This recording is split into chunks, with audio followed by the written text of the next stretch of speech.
La première chose que j'ai remarqué, c'est que chaque chaise avait un marque-place, sauf celle de ma fille. 11 cartons au bord doré entouraient la table de Noël de ma mère, sous la lueur des bougies rouges. Paul, Carole, Linda, Matthew, Hélène.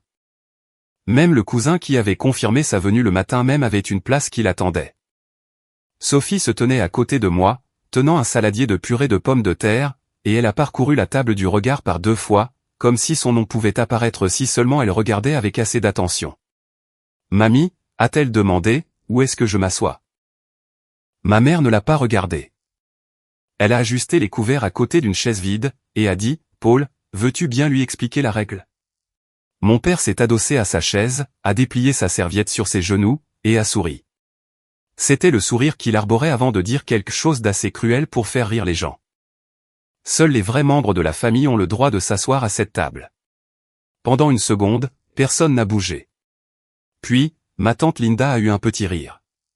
Quelqu'un d'autre a masqué un sourire avec son verre de vin. Mon père a pointé du doigt la cuisine. Une assiette en plastique avait déjà été préparée sur le comptoir. « Prends ça, et monte à l'étage », a-t-il dit. Il y a une petite table dans le grenier. C'est là qu'est ta place. Les doigts de Sophie se sont crispés autour du saladier. Elle n'a pas pleuré, ni protesté. Elle a simplement posé le plat, pris l'assiette en plastique, et s'est tournée vers l'escalier. Cette obéissance m'a fait plus de mal que n'importe quel cri n'aurait pu le faire. J'ai attrapé sa main avant qu'elle n'atteigne la première marche. Elle a levé les yeux vers moi, et a murmuré, « Si je monte, est-ce que tu pourras rester avec eux ?» C'est à cet instant que j'ai compris ce que mon silence lui avait enseigné. Elle pensait quel était le prix que je devais payer pour garder ma famille. Je lui ai pris l'assiette des mains, et je l'ai posée par terre. « Alors, nous ne resterons pas ?» ai-je dit. Ma mère m'a enfin regardé. Elle n'était ni inquiète, ni honteuse. Elle avait l'air effrayée. À l'étage, à côté de la petite table qu'ils avaient préparée pour ma fille, se trouvait un sac de caméra, un script plié, et une boîte contenant les dernières lettres que la mère décédée de Sophie lui avait écrites. Je ne comprenais pas encore pourquoi ces objets étaient là. À minuit, je ferai un petit changement discret. Au petit déjeuner, 17 personnes m'appelleraient. Et avant le réveillon du Nouvel An, j'apprendrai que mes parents n'avaient pas seulement prévu d'humilier mon enfant. Ils avaient prévu de se filmer en train de la sauver de la douleur qu'ils avaient eux-mêmes créée. Avant de vous raconter comment cette table de Noël a révélé tout ce que ma famille cachait, j'espère que vous allez bien, où que vous soyez. Restez avec moi, car ce qui s'est passé après notre départ a changé la vie de ma fille. Et s'il vous plaît, abonnez-vous à la chaîne pour ne pas manquer la suite de notre histoire. Quelques heures plus tôt, Sophie et moi traversions Cedar Ridge, dans le Minnesota, en passant devant de vieux bancs de neige, durcis et gris sur les bords. La route scintillait de plaques de glace, et chaque porche semblait enveloppée de lumière blanche. Je gardais mes 2 mains sur le volant, tandis que Sophie était assise tranquillement à côté de moi, une main glissée dans la poche de son manteau de laine rouge. Depuis des jours, je lui répétais que mes parents voulaient prendre un nouveau départ. J'avais même défendu la vidéo que Carole prévoyait d'enregistrer le lendemain matin, pour le fond d'hiver, Open Arms. C'est juste une courte vidéo de charité, avais-je dit. Mamie pense que ça pourrait aider les familles qui ont besoin d'aide pour le chauffage. Sophie avait hoché la tête, sans me regarder. J'ai supposé que Noël lui faisait regretter Claire, sa mère biologique et ma meilleure amie. Claire était morte quand Sophie avait 5 ans, et les fêtes avaient toujours le don de rouvrir les blessures les plus silencieuses. Quand nous sommes arrivés, ma mère a ouvert la porte, vêtue d'un pull crème et arborant le sourire éclatant qu'elle réservait aux photographies. Un air chaud, chargé de cannelle et de dinde rôtie, s'est engouffré vers nous. « Voilà mes filles » a dit Carole, bien que ses yeux se soient d'abord posés sur la robe de Sophie. « Fais attention à ta jupe, ma chérie. Il faut qu'elle soit impeccable pour demain. » Elle m'a embrassé sur la joue, puis a guidé Sophie vers le sapin, où le reste de la famille se rassemblait pour les photos. Carole a attiré Sophie près d'elle pour une photo, sa main reposant fièrement sur l'épaule de l'enfant. À l'instant même où la photo a été prise, elle s'est écartée, et a lissé la manche que Sophie avait à peine touchée. Près de l'escalier, j'ai remarqué un sac de caméra noir. Carole avait dit que l'équipe de tournage n'arriverait que le matin, mais je me suis dit qu'elle avait probablement ramené le matériel à la maison plus tôt. À travers la porte entr'ouverte du bureau de mon père, j'ai également aperçu un épais dossier intitulé « Documents de la Fondation, fin d'année ». Ma tante Linda est apparue à côté de moi, un verre de vin à la main. Essaie de ne pas t'inquiéter, a-t-elle murmuré. Tout sera plus facile après ce soir. Qu'est-ce qui sera plus facile? Son sourire s'est crispé. La campagne. Carole a été soumise à une pression énorme. Puis, elle s'est détournée et a appelé quelqu'un à l'autre bout de la pièce, avant que je ne puisse en demander davantage. Le dîner a été annoncé quelques minutes plus tard. La salle à manger était exactement comme dans mon enfance, l'argenterie polie, les bougies rouges, la porcelaine de ma grand-mère, et une table assez longue pour que chaque invité se sente important. Sophie portait la purée de pommes de terre à 2 mains. Elle s'est arrêtée à côté de moi en voyant les marque-places. J'ai trouvé le mien entre Paul et Carole. Linda avait une place, tout comme Matthew, Hélène, et tous les cousins. Il y avait même une chaise inutilisée, près du bout de la table. J'ai tendu la main vers elle. On peut la rapprocher pour Sophie. Carole a touché mon poignet. Non, Rachel. La table a été dressée selon la tradition. Il y a une chaise vide. Cette place est réservée à la famille proche. La pièce semblait se rétrécir autour de nous. Sophie regardait tour à tour la chaise vide et ma mère, essayant encore de croire qu'il y avait eu une erreur. Mamie, où est-ce que je m'assois? C'est à ce moment-là que Carole a demandé à mon père d'expliquer la règle. Après que Paul a envoyé Sophie vers le grenier, j'ai entendu les rires. Mais ce qui m'est resté, c'est la façon dont Sophie a obéi. Elle avait passé 6 ans à essayer d'être facile à aimer. Elle remerciait les gens trop vite, s'excusait quand elle n'avait rien fait de mal, et guettait mon visage chaque fois que mes parents la corrigeaient. Et là, elle me demandait si son sacrifice me permettrait de rester. J'avais passé des années à croire que la patience, à la longue, transformerait mes parents en les grands-parents que Sophie méritait. À cet instant, j'ai vu ce que ma patience était devenue. Pour Sophie, cela ressemblait à une permission. Alors, nous ne resterons pas, ai-je dit. Le visage de mon père s'est durci. Ne transforme pas une leçon de gratitude en un de tes drames. Carole a baissé la voix, comme si elle était la personne raisonnable. Elle apprend à te manipuler, Rachel. Les enfants testent les limites, quand les adultes refusent de leur en donner. Vous aviez préparé une assiette pour elle, avant même qu'elle ne demande où s'asseoir. Personne n'a répondu. J'ai aidé Sophie à enfiler son manteau. Mes mains tremblaient tellement que j'ai manqué la fermeture éclair par 2 fois. Derrière nous, des chaises ont gratté le sol, et des couverts ont bougé, mais personne n'est venu nous arrêter. À la porte d'entrée, Sophie s'est soudainement dégagée. Maman, ma boîte. Quelle boîte? Celle avec les lettres de maman Claire. Mamie m'a demandé de la porter pour qu'elle puisse la regarder pour la vidéo. Mon estomac s'est noué. Où est-elle? À l'étage. J'ai suivi son regard. Du bas de l'escalier, je pouvais voir la porte du grenier ouverte. Une petite table était installée sous une vive lumière de tournage. Une seule chaise faisait face à une caméra sur un trépied. La boîte à souvenirs en bois de Claire reposait à côté d'un script plié. L'assiette en plastique n'avait pas été une punition impulsive, le grenier attendait Sophie. Je ne savais pas ce que mes parents avaient l'intention d'y enregistrer, et je ne suis pas resté assez longtemps pour le savoir. Je suis monté, j'ai fermé la boîte, et je l'ai redescendu moi-même. Carole m'a observé depuis l'embrasure de la porte de la salle à manger, son expression n'étant plus chaleureuse. Dehors, la neige avait commencé à s'accumuler sur l'allée. J'ai verrouillé les portières de la voiture, et j'ai démarré le moteur, mais aucune de nous ne savait où nous allions. Sophie serrait la boîte de Claire contre sa poitrine. À travers le pare-brise, la maison de mes parents brillait comme une carte de Noël, chaque fenêtre chaleureuse et dorée. Maman, a dit doucement Sophie, est-ce que j'ai gâché Noël? J'ai regardé la maison où j'avais passé toute ma vie à trouver des excuses à des gens qui qualifiaient la cruauté de leçon. Pour la première fois, je n'ai pas cherché une réponse qui rendrait mes parents plus aimables. J'ai tendu la main par-dessus la console, et j'ai pris celle de ma fille. Je n'ai répondu à Sophie qu'après avoir conduit 3 pâtés de maison plus loin de la maison de mes parents. La neige tombait plus fort maintenant, de fines stries blanches traversant les phares. Sophie tenait toujours la boîte en bois de Claire contre sa poitrine. Son assiette en plastique, qu'elle n'avait pas touchée, était restée sur le sol de la cuisine de mes parents, et l'odeur de dinde s'accrochait faiblement à son manteau. Tu n'as pas gâché Noël, ai-je dit. Ils ont fait un choix. Nous en avons fait un autre. Elle a hoché la tête, mais son visage est resté tourné vers la fenêtre. Je n'avais pas de dîner qui nous attendait à la maison.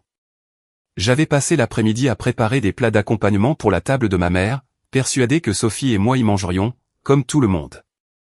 Quand je lui ai demandé si elle avait faim, elle a répondu non, trop vite. Une supérette près de l'autoroute était encore ouverte, son enseigne fluorescente bourdonnant au-dessus d'un parking bordé de neige sale. J'ai acheté le seul sandwich à la dinde qui restait dans le réfrigérateur, 2 tasses de chocolat chaud, et un paquet de chips que Sophie n'a pas touché. Nous nous sommes assises dans la voiture, avec le chauffage allumé.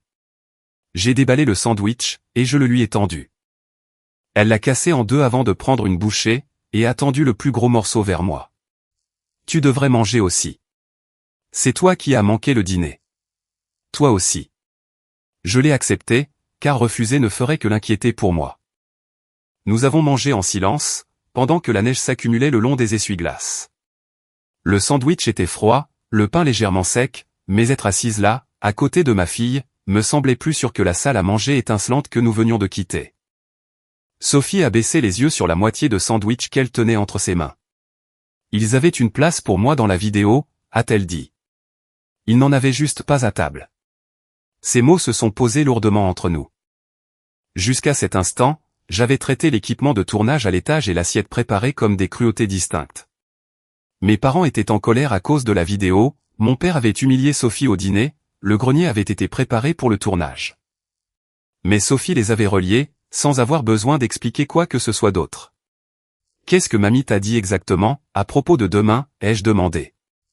Qu'elle voulait que je parle de la façon dont votre famille m'avait aidé après la mort de maman Claire.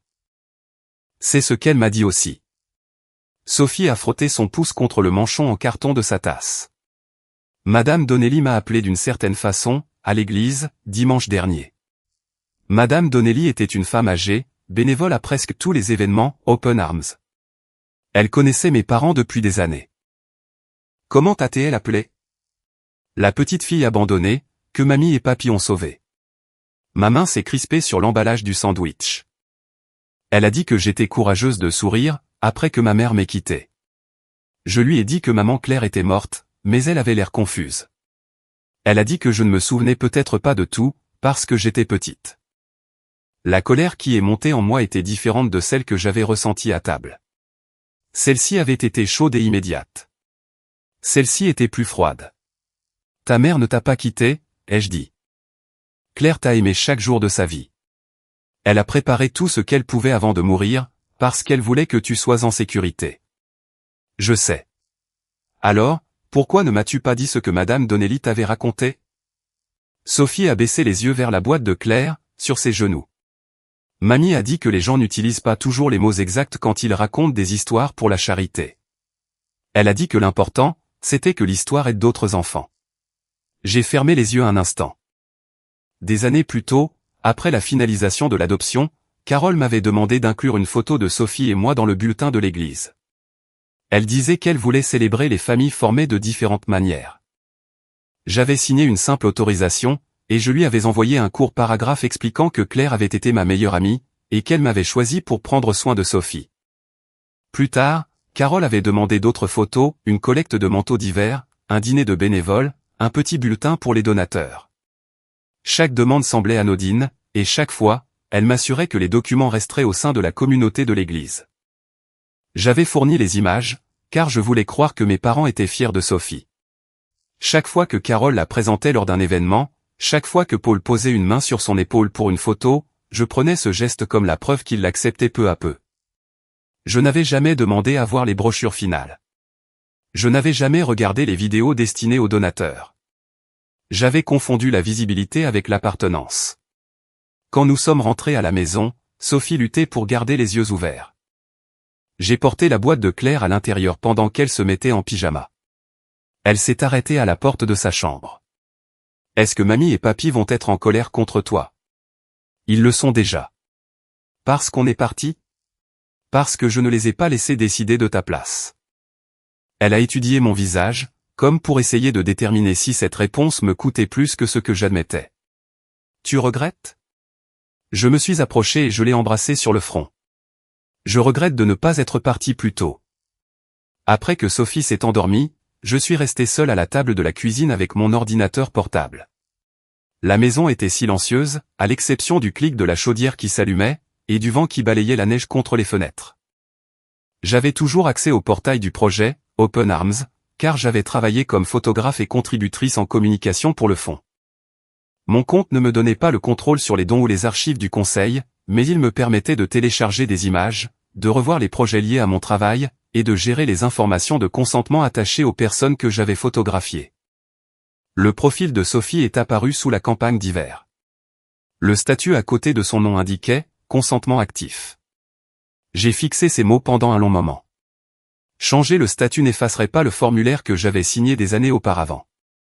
Cela ne rendrait pas chaque vieille photo illégale, ni ne la ferait disparaître de chaque bulletin. Je le savais. Mais le portail incluait une option pour les tuteurs qui contestaient une utilisation continue. J'ai cliqué sur le menu, et j'ai sélectionné « Contestation par le tuteur, demande de retrait ». Un avertissement est apparu, expliquant que le changement placerait les documents non publiés liés à Sophie en « suspension de production temporaire », le temps que l'organisation examine les autorisations existantes. J'ai joint une courte note écrite. Je me suis identifié comme la mère légale de Sophie, et j'ai demandé qu'aucune nouvelle photographie, enregistrement, histoire personnelle, ou objet lui appartenant ne soit utilisé, jusqu'à ce que la portée de l'ancienne autorisation ait été examinée. J'ai demandé une liste de tous les fichiers actuellement prévus pour la publication. Ensuite, j'ai envoyé le même avis à Grace Morrison, la présidente du conseil, au contact de production indiqué pour l'imprimeur, et au monteur assigné à la vidéo de la campagne. Je n'ai pas accusé mes parents de fraude. Je n'ai pas exigé la fermeture des Open Arms. Je n'ai pas publié de message sur le dîner, et je n'ai demandé à personne de prendre parti. J'ai changé un statut, et je leur ai demandé d'arrêter d'utiliser ma fille, jusqu'à ce que quelqu'un puisse expliquer ce qu'ils croyaient avoir la permission de faire.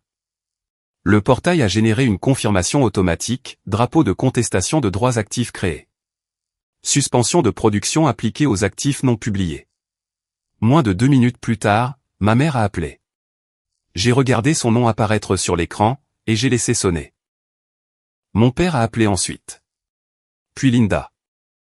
Puis 2 cousins qui s'étaient assis à table sans parler, pendant que Sophie portait cette assiette en plastique vers les escaliers. Des messages ont commencé à apparaître dans le groupe de discussion de la famille. Que as-tu fait à la campagne? Te rends-tu compte du nombre de familles qui dépendent de cette subvention? Maman dit que l'imprimeur a été bloqué. C'est plus important que tes sentiments personnels, Rachel. Pas une seule personne n'a demandé si Sophie avait mangé. Mon père a envoyé un message privé, tu punis des enfants pauvres pour une seule phrase que tu as choisi de mal comprendre. Puis, Carole a laissé un message vocal. Sa voix était calme, ce qui la rendait plus menaçante. Rachel, quel que soit le message que tu crois faire passer, tu l'as fait passer. Rétablis le consentement avant demain matin. Tu n'as aucune idée de ce que tu mets en péril. Je l'ai écouté 2 fois. Elle n'a pas mentionné le grenier, les lettres de Claire, la chaise manquante, ou sa petite fille qui s'endormait en pleurant dans le couloir. Elle se souciait seulement que quelque chose se soit arrêté. J'ai maintenu la suspension de production. À 6h40 le lendemain matin, la notification sonore de mon ordinateur portable m'a réveillé à la table de la cuisine. Je m'étais endormi, la tête posée à côté d'une tasse de café froid. L'email venait d'un superviseur de production de l'imprimerie. Une impression urgente avait été programmée pour 7h30. Quand il a ouvert la commande, le drapeau de contestation automatique a bloqué les fichiers liés à Sophie. Il avait mis Grace en copie, et joint un dossier de preuve, nous demandant d'identifier les documents faisant l'objet d'un examen, avant de lancer quoi que ce soit sur les presses. Il y avait 14 fichiers. J'ai ouvert la brochure en premier. La photo de couverture avait été prise lors du service commémoratif de Claire. Sophie avait 6 ans. Elle pleurait, et Carole l'avait prise dans ses bras, pendant que je me tenais à quelques mètres, tenant l'écharpe pliée de Claire. C'était un moment privé, pas un événement de charité. Sur la photo, en grandes lettres blanches, étaient inscrits les mots « Une place à table ». En dessous, une légende, abandonnée à 5 ans, Sophie a enfin trouvé une vraie famille grâce à l'amour des Bennett. J'ai agrandi la page jusqu'à ce que les 2 derniers mots remplissent l'écran, « Vraie famille ». J'ai réentendu la voix de mon père, disant à Sophie que seule la « vraie famille » avait sa place à sa table. La même phrase attendait dans la brochure, avant même que nous n'arrivions pour le dîner. Cela ne pouvait plus être une coïncidence. J'ai lu la brochure 3 fois avant que Sophie ne se réveille. La première fois, j'ai vu la photo. La deuxième fois, j'ai vu les mensonges. La troisième, j'ai compris avec quel soin mes parents avaient arrangé la vérité, de sorte que chaque détail réel pointait vers une histoire qui n'avait jamais eu lieu. La brochure disait que Paul et Carol Bennett avaient ouvert leur maison à une petite fille de 5 ans, effrayée, après qu'elle ait été abandonnée par sa mère. Elle décrivait Sophie arrivant avec presque rien, puis apprenant à faire confiance à nouveau, grâce à l'amour et à la stabilité de la famille Bennett. Mes parents ne lui avaient jamais ouvert leur maison. Sophie avait emménagé dans ma maison après la mort de Claire. C'est moi qui l'avais emmenée à l'école, qui m'étais assise à ses côtés pendant ses cauchemars, qui avait appris quels aliments elle pouvait tolérer quand le chagrin la rendait malade, et qui était restée éveillée à remplir des formulaires de tutelle, pendant qu'elle dormait contre mon épaule.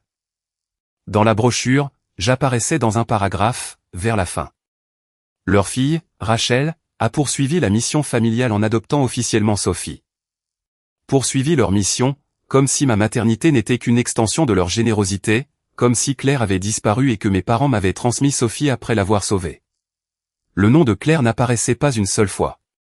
La brochure utilisait des morceaux de notre vie, bien réels. Sophie avait 5 ans, elle avait perdu sa mère, elle avait eu du mal à dormir. Carol était apparue sur des photos à ses côtés. Paul avait assisté à la célébration de l'adoption. Ils n'avaient pas tout inventé, ils avaient simplement retiré les parties qui les empêchaient de devenir des héros. Sophie est entrée dans la cuisine, en pyjama, tenant sa tasse de chocolat chaud vide.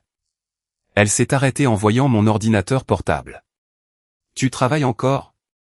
Je lis juste quelque chose. » Son regard s'est posé sur la photo à l'écran. J'ai fermé le fichier avant qu'elle ne puisse voir la légende.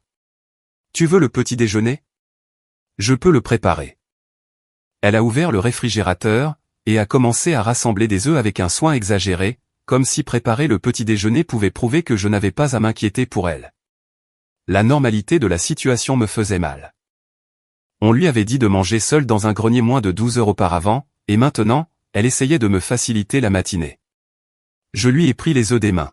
« Tu n'as pas à prendre soin de moi, parce qu'ils se sont mal comportés. » Je sais, mais... Elle est restée à côté de moi pendant que je cuisinais, observant mon visage chaque fois que mon téléphone vibrait.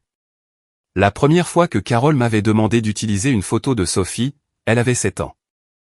L'adoption venait d'être finalisée, et ma mère voulait nous inclure dans un bulletin de l'église sur les familles formées par l'amour. J'avais dit oui immédiatement. À l'époque, mes parents présentaient encore Sophie comme « la petite fille de Rachel ». Ce n'était pas parfait, mais je prenais chaque geste public comme un progrès. Quand Carol a demandé une autre photo pour une campagne de manteaux d'hiver, j'en ai envoyé une. Quand elle a demandé un court paragraphe pour un bulletin de donateur, je l'ai écrit. Chaque fois, elle me disait que les documents resteraient au sein de la communauté de l'église. Chaque fois, j'imaginais Sophie se voyant à côté de mes parents, et se croyant enfin la bienvenue. J'avais confondu être exposé et être aimé. À 10 heures ce matin-là, une portière de voiture a claqué à l'extérieur. Carol a remonté l'allée d'entrée, portant 3 cadeaux emballés et une boîte de pâtisserie blanche. Son manteau crème était soigneusement boutonné jusqu'au cou. Elle ressemblait à une femme venant réparer un malentendu mineur, pas à quelqu'un dont le mari avait envoyé une fillette de 11 ans manger son dîner de Noël seule. Je suis sorti sur le porche, et j'ai fermé la porte derrière moi. « Qu'est-ce que tu fais ici ? » Ce sont les cadeaux de Sophie. Elle est partie avant que nous puissions finir Noël. Nous ne sommes pas partis tôt. Vous l'avez chassée de la famille. Carol a expiré lentement. Paul a utilisé les mauvais mots. Il a utilisé les mots que vous aviez préparés. Son expression s'est durcie, mais elle a gardé sa voix douce. Puis-je entrer ? Nous devrions en discuter en privé, avant que plus de dégâts ne soient causés. J'aurais dû refuser. Au lieu de cela, je l'ai laissé entrer, parce que Sophie était réveillée, parce que le froid me transperçait à travers mon pull, et parce qu'une partie de moi voulait encore que ma mère prononce une seule phrase qui prouverait que j'avais mal compris. Carol a posé les cadeaux sous notre petit sapin, comme si elle était chez elle. Sophie est apparue au bout du couloir, mais ne s'est pas approchée. « Joyeux Noël, ma chérie », a dit Carol.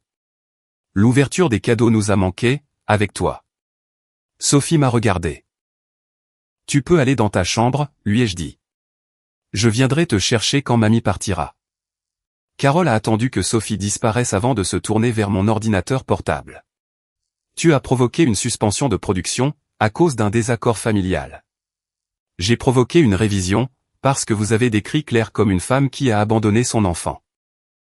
Carole a retiré ses gants, un doigt à la fois. Le langage est émotionnel, pas littéral. Il dit que la mère de Sophie l'a quitté. Les gens répondent à des histoires simples, Rachel. Ils ne font pas de dons pour des chronologies médicales, des documents de tutelle, et des histoires de famille compliquées. La mort de Claire n'est pas compliquée. C'est différent d'abandonner son enfant. La campagne a fourni des manteaux, de la nourriture, et une aide d'urgence pour le chauffage à des centaines de familles. L'histoire de Sophie donne aux gens une raison de s'investir. Ce n'est pas son histoire. C'est assez proche de la vérité pour accomplir quelque chose de bien. Je l'ai fixé, attendant une honte qui n'est jamais venue.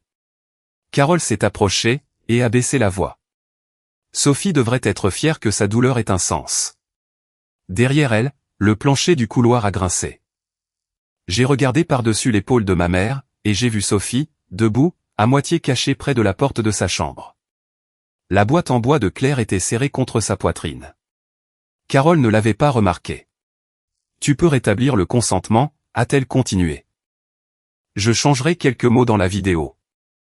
On peut s'excuser en privé, et à Pâques, Sophie pourra s'asseoir avec la famille, comme si rien de tout cela ne s'était passé. Comme si vous lui faisiez une faveur. Je propose une solution. Que veux-tu en retour? Rétablis le profil avant que le conseil ne s'en mêle. Dis à Grace que c'était une réaction émotionnelle. Ensuite, nous pourrons empêcher un problème familial privé de nuire à un travail qui compte.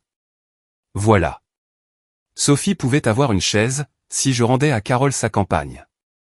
Carole a jeté un coup d'œil vers le couloir, et l'a enfin vu. Son visage a changé pendant une demi-seconde, puis elle a souri. Sophie, ma chérie. Personne ne dit que tu n'es pas aimée. Mais faire partie de cette famille t'a donné des opportunités que beaucoup d'enfants n'ont jamais.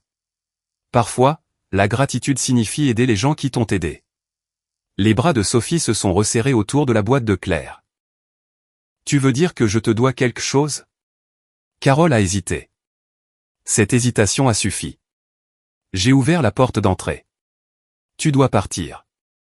Rachel, ne sois pas dramatique. Tu as dit à ma fille qu'elle te devait quelque chose pour avoir un foyer sûr, que tu ne lui as pas fourni. Pars. Carole a ramassé ses gants, mais a laissé les cadeaux sous le sapin. À la porte, elle s'est retournée vers moi. Quand des enfants perdront du soutien parce que tu avais besoin de prouver quelque chose, souviens-toi que c'était ton choix. J'ai refermé la porte derrière elle. Sophie est restée dans le couloir. Elle paraissait plus petite que la veille. Est-ce que les enfants vont vraiment perdre des manteaux si je ne fais pas la vidéo? J'aurais voulu lui dire non. J'aurais voulu rendre la réponse propre et facile. Au lieu de cela, je me suis assise à côté d'elle, par terre. Le fond devra peut-être changer sa campagne. Cela pourrait rendre les choses plus difficiles pour les adultes qui la gèrent. Mais aider d'autres enfants ne t'oblige pas à mentir sur ta mère. Et s'ils récoltent moins d'argent? Alors les adultes devront trouver un moyen honnête d'expliquer leur travail. Tes souvenirs ne sont pas quelque chose qu'ils peuvent vendre, juste parce que l'honnêteté demande plus d'efforts. Elle a baissé les yeux vers la boîte sur ses genoux. Maman Claire détesterait ce qu'ils ont dit. Je sais. Et tu n'es pas en colère que je ne veuille pas aider? Tu ne refuses pas d'aider. Tu refuses de faire semblant que ta mère t'a abandonné. Pour la première fois ce matin-là, Sophie s'est appuyée contre moi. Mon ordinateur portable a sonné depuis la cuisine. Grace Morrison avait envoyé une invitation à une réunion d'urgence du conseil, pour le lendemain après-midi. Son message était bref. Carole l'avait déjà contacté, et avait décrit la suspension de production comme une réaction à une dispute de Noël privée. Grace m'a également prévenu qu'un ancien formulaire d'autorisation pourrait permettre au fonds de continuer à utiliser certains documents existants, pendant que la contestation était examinée. L'email que j'avais envoyé avait arrêté les presses, mais il n'avait pas effacé la permission que j'avais autrefois donnée. Mon téléphone a de nouveau vibré. La page Open Arms avait publié une nouvelle vidéo. Sophie avait 7 ans dans le clip, portant un tablier de bénévole rouge et tenant une boîte de moufles données. J'adore aider l'œuvre de charité de mamie, disait sa jeune voix. La vidéo se terminait avant que quiconque puisse entendre ce qu'elle avait dit ensuite. En dessous, un message du fond, ne laissez pas un désaccord familial faire taire une histoire d'espoir. J'ai regardé le jeune visage de ma fille sourire depuis l'écran, et j'ai compris exactement ce que ma mère avait fait. Pendant des années, j'étais restée silencieuse, parce que je voulais que Sophie se sente à sa place. Maintenant, Carole utilisait ce silence comme preuve qu'elle avait toujours eu ma permission. La vidéo est restée en ligne, pendant que je rassemblais tout ce que je pouvais légalement consulter. J'ai téléchargé les autorisations de photos originales liées à mon compte, les listes d'images du dossier de l'imprimeur, et toutes les versions de la campagne d'hiver qui incluaient Sophie. Je les ai placées dans des dossiers sur ma table de cuisine, pendant qu'elle était assise à proximité, dessinant dans un cahier, en faisant semblant de ne pas me regarder. L'ancienne autorisation faisait 4 pages. Je me souvenais avoir signé la dernière page, mais pas le langage enfoui au-dessus. Il autorisait, Open Arms, à utiliser des photographies sélectionnées pour des documents éducatifs et de collecte de fonds, liés à l'organisation. Une partie de ce que j'ai trouvé pouvait raisonnablement entrer dans ces termes, une photo d'une collecte de manteaux, la courte vidéo de Sophie à 7 ans triant des moufles, une photo prise lors d'un dîner de bénévoles où je savais que des caméras étaient présentes. D'autres fichiers étaient plus difficiles à expliquer. La photo du service commémoratif de Claire n'avait jamais été soumise pour une campagne. Je l'avais autrefois téléchargée dans un dossier privé, pour que Carole puisse en commander une impression pour Sophie. La brochure transformait ce moment privé en une preuve que mes parents avaient sauvé une enfant abandonnée. Il y avait aussi une ébauche de narration, décrivant Sophie se réveillant dans un foyer froid et instable, avant que les Bennett ne lui apportent la sécurité. Sophie n'avait jamais vécu dans un foyer instable. Claire était malade, pas négligente. Même pendant les pires mois, il y avait eu de la nourriture, du chauffage, l'école, et des gens pour nous aider. Je n'étais pas avocate, et plus je lisais, moins j'étais certaine de savoir où la négligence s'arrêtait, et où la faute commençait. Je pouvais reconnaître quand une image avait été utilisée différemment de ce à quoi je m'attendais. Je ne pouvais pas décider, depuis ma table de cuisine, si chaque utilisation violait un contrat. Sophie a levé les yeux de son dessin. Est-ce qu'ils ont le droit de dire ces choses, si la photo est à eux? La photo n'est pas à eux. Mais tu les as laissés utiliser certaines photos. Je sais. Elle a attendu que je finisse ma réponse. Cela ne signifie pas qu'ils peuvent changer ce qui s'est passé, ai-je dit. Elle a hoché la tête, et est retournée à son cahier, mais je sentais qu'elle écoutait chaque clic de ma souris. Grace a appelé peu avant midi. Je peux vous donner accès aux documents de la campagne qui contiennent l'image ou l'histoire de Sophie, a-t-elle dit.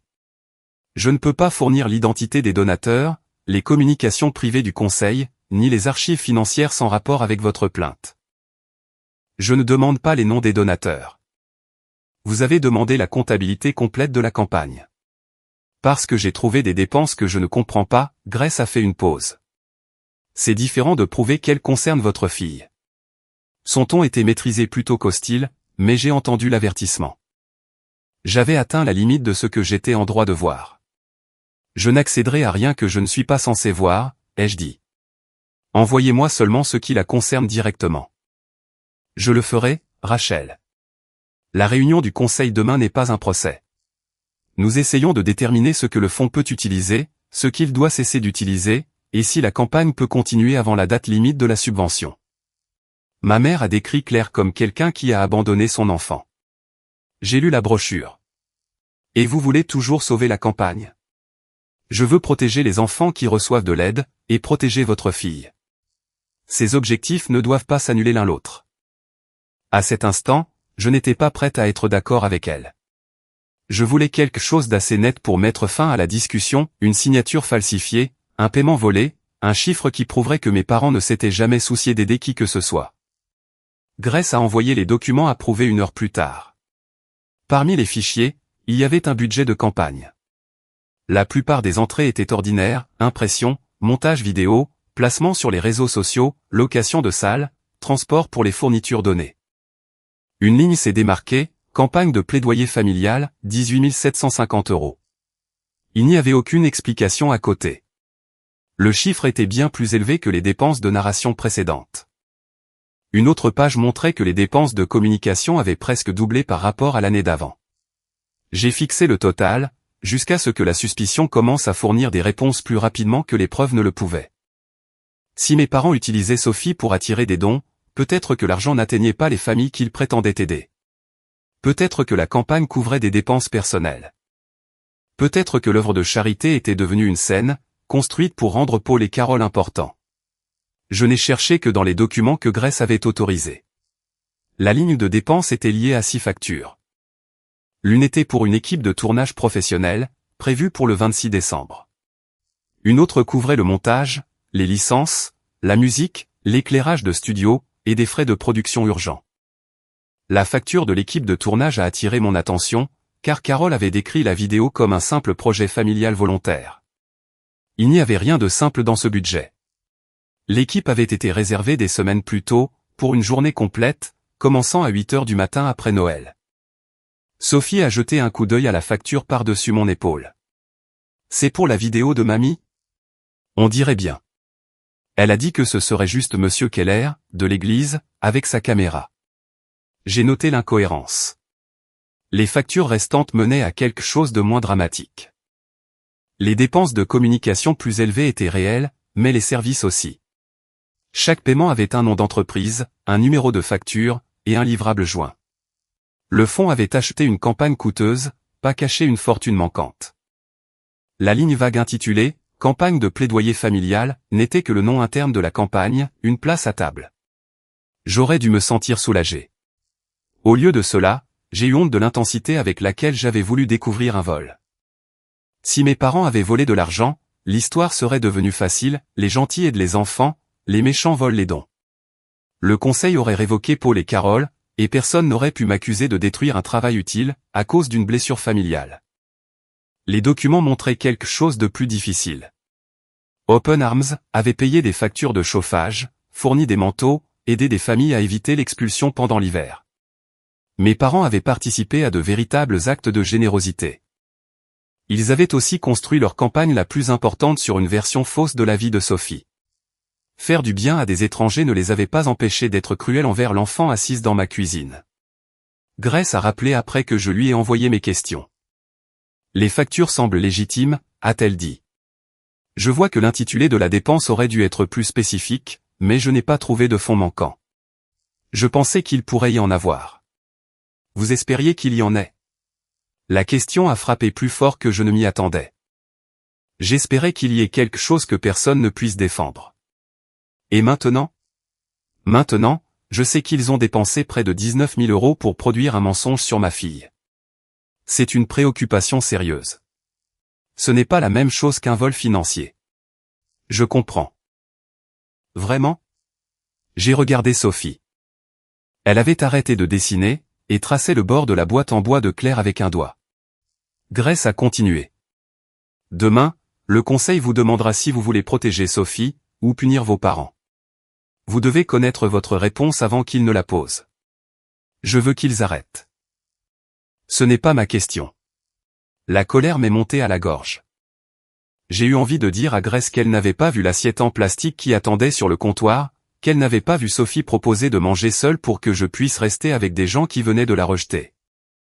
Mais sous la colère, il y avait une vérité que je n'aimais pas, une partie de moi voulait que mes parents soient humiliés. Je voulais que chaque personne qui les admirait voie ce que j'avais vu. Je ne sais pas encore comment séparer ces choses, ai-je dit. C'est plus honnête que de prétendre que vous le savez déjà.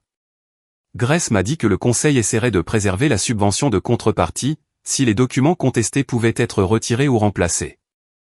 Paul et Carole resteraient impliqués, à moins que le conseil ne trouve une raison, au-delà de la dispute familiale, de les suspendre. Après l'appel, je suis retourné au fichier de production. Le dossier contenait un storyboard pour la vidéo. La plupart des images étaient prévisibles, Sophie tenant la boîte de Claire, Carole debout dans l'église, Paul portant des manteaux donnés, des bénévoles arrangeant des paniers de nourriture. Vers la fin, il y avait un dessin de la salle à manger de Noël.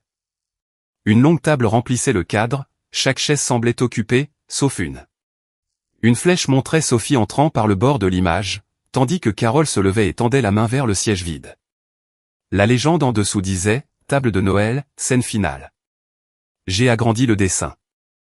Les bougies, les fenêtres, et la position de la porte correspondaient à la salle à manger de mes parents. La chaise vide était près du même bout de la table où Carole avait refusé de me laisser asseoir Sophie. Le storyboard avait été créé avant Noël. Cela ne prouvait pas qu'ils avaient planifié ce qui s'était passé. Ils auraient pu avoir l'intention de filmer une scène ordinaire de Sophie rejoignant la famille. La chaise vide aurait pu n'être qu'une simple mise en scène. Pourtant, je ne pouvais pas m'empêcher de revoir l'assiette en plastique qui attendait déjà sur le comptoir de la cuisine. Mon téléphone a sonné. Le nom de Linda est apparu sur l'écran. Quand j'ai répondu, elle a parlé avant que je ne puisse dire quoi que ce soit. Tu dois arrêter d'entraîner toute la famille là-dedans. Je n'ai pas parlé publiquement. Carole dit que tu poses des questions sur l'argent du fonds. J'ai examiné les dépenses liées à Sophie. C'est tout. Tu cherches quelque chose qui n'existe pas, parce que tu veux ruiner tes parents. Pourquoi le grenier était-il préparé avant le dîner? Linda, sais-tu? Pourquoi y avait-il une caméra tournée vers la table où Sophie était censée manger? Tu fais paraître ça pire que ça ne l'était. Je décris ce que j'ai vu. Carole voulait seulement que Sophie comprenne ce qu'elle pouvait perdre. Mes doigts se sont crispés sur le téléphone. Qu'est-ce qu'elle pouvait perdre, Linda? Il y a eu une inspiration brusque à l'autre bout, puis l'appel a été coupé. J'ai de nouveau regardé le storyboard. Sophie était dessinée à l'extérieur de la table, marchant vers la seule chaise vide, pendant que ma mère tendait la main vers elle, devant une caméra imaginaire. Jusqu'à cet instant, j'avais cru que la cruauté de mon père avait éclaté au dîner, parce que Sophie les avait déçus. Pour la première fois, je me suis demandé si la cruauté n'avait pas été préparée avant même notre arrivée. Quand je suis arrivé à l'église le vendredi après-midi, mes parents avaient déjà expliqué au conseil qui j'étais censé être. La salle de réunion sentait le café, la laine mouillée, et le sel que les gens avaient traîné depuis le parking verglacé. Paul et Carole étaient assis ensemble, près du bout de la table. Ma mère avait disposé un dossier en cuir, un bloc-notes jaune, et une boîte de mouchoirs devant elle. Elle avait l'air prête à me pardonner publiquement. Grace Morrison a désigné la chaise vide en face d'eux. Nous avons 4 jours avant la date limite de la subvention, a-t-elle dit. Cette réunion ne vise pas à régler un différend familial. Nous devons décider de ce que le fonds peut continuer à utiliser, pendant que l'examen des droits est en cours. Un homme à côté d'elle a fermé un rapport budgétaire. Si nous manquons la date limite, nous devrons peut-être réduire l'aide au chauffage de janvier. Carole m'a regardé avec une déception silencieuse. C'est exactement ce que nous essayons d'expliquer à Rachel. J'ai posé la brochure et les autres documents sur la table. Je comprends ce qui est en jeu. Cela ne rend pas l'histoire de cette brochure vraie. Paul s'est adossé à sa chaise. Avant de transformer cela en accusation, le conseil doit comprendre comment cela a commencé. J'ai fait une blague au dîner de Noël. Rachel a choisi de l'entendre comme quelque chose de cruel. Vous avez préparé une assiette en plastique pour Sophie, ai-je dit. C'était un repas de famille. Il y avait une certaine tension à propos de la vidéo, et je l'ai mal gérée. Vous avez dit à une fillette de 11 ans qu'elle n'était pas une vraie famille. Grace a levé une main avant que mon père ne puisse répondre. Nous ne discuterons du dîner que dans la mesure où il se rapporte à la campagne. Carole a croisé les mains. Le grenier avait déjà été aménagé comme un espace de tournage calme. Sophie se distrait au milieu de grands groupes. Paul a suggéré qu'elle mange à l'étage pour qu'elle puisse se calmer, avant que nous ne discutions du programme du lendemain matin. Ce n'est pas ce qui s'est passé. Linda peut confirmer que la soirée est devenue chaotique, parce que Rachel a réagi avant que quiconque ne puisse s'expliquer.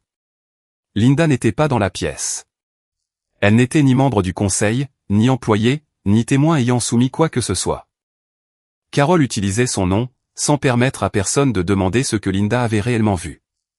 J'ai ouvert la brochure à la première page, et je l'ai tournée vers le conseil. Il est écrit que Sophie a été abandonnée à 5 ans, et sauvée par Paul et Carole Bennett.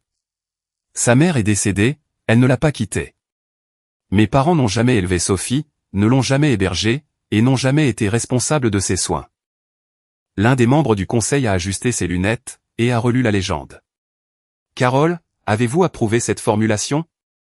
Carole n'a pas hésité. J'ai approuvé un langage que les donateurs pouvaient comprendre. Nous n'écrivions pas une histoire juridique.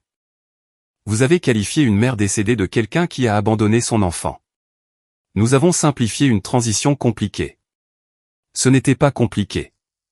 Claire est morte. La femme à côté de Grace a froncé les sourcils. Pourquoi ne pas dire qu'elle a perdu sa mère?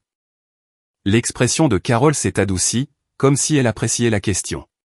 Parce que la campagne porte sur les enfants qui trouvent la stabilité après avoir été laissés sans structure familiale sûre. La formulation a eu de meilleurs résultats auprès des donateurs. Je l'ai fixée. Elle avait réduit la mort de Claire à un langage qui avait de meilleurs résultats. L'homme avec le rapport budgétaire semblait mal à l'aise, mais il a tapoté la page devant lui. Je suis d'accord, la formulation doit être corrigée. La question est de savoir si cela nécessite d'arrêter toute la campagne. Cette photo a été prise lors du service commémoratif de Claire, ai-je dit. Elle ne leur a jamais été donnée pour une collecte de fonds. Carole a plongé la main dans son dossier. Ce n'est pas exact.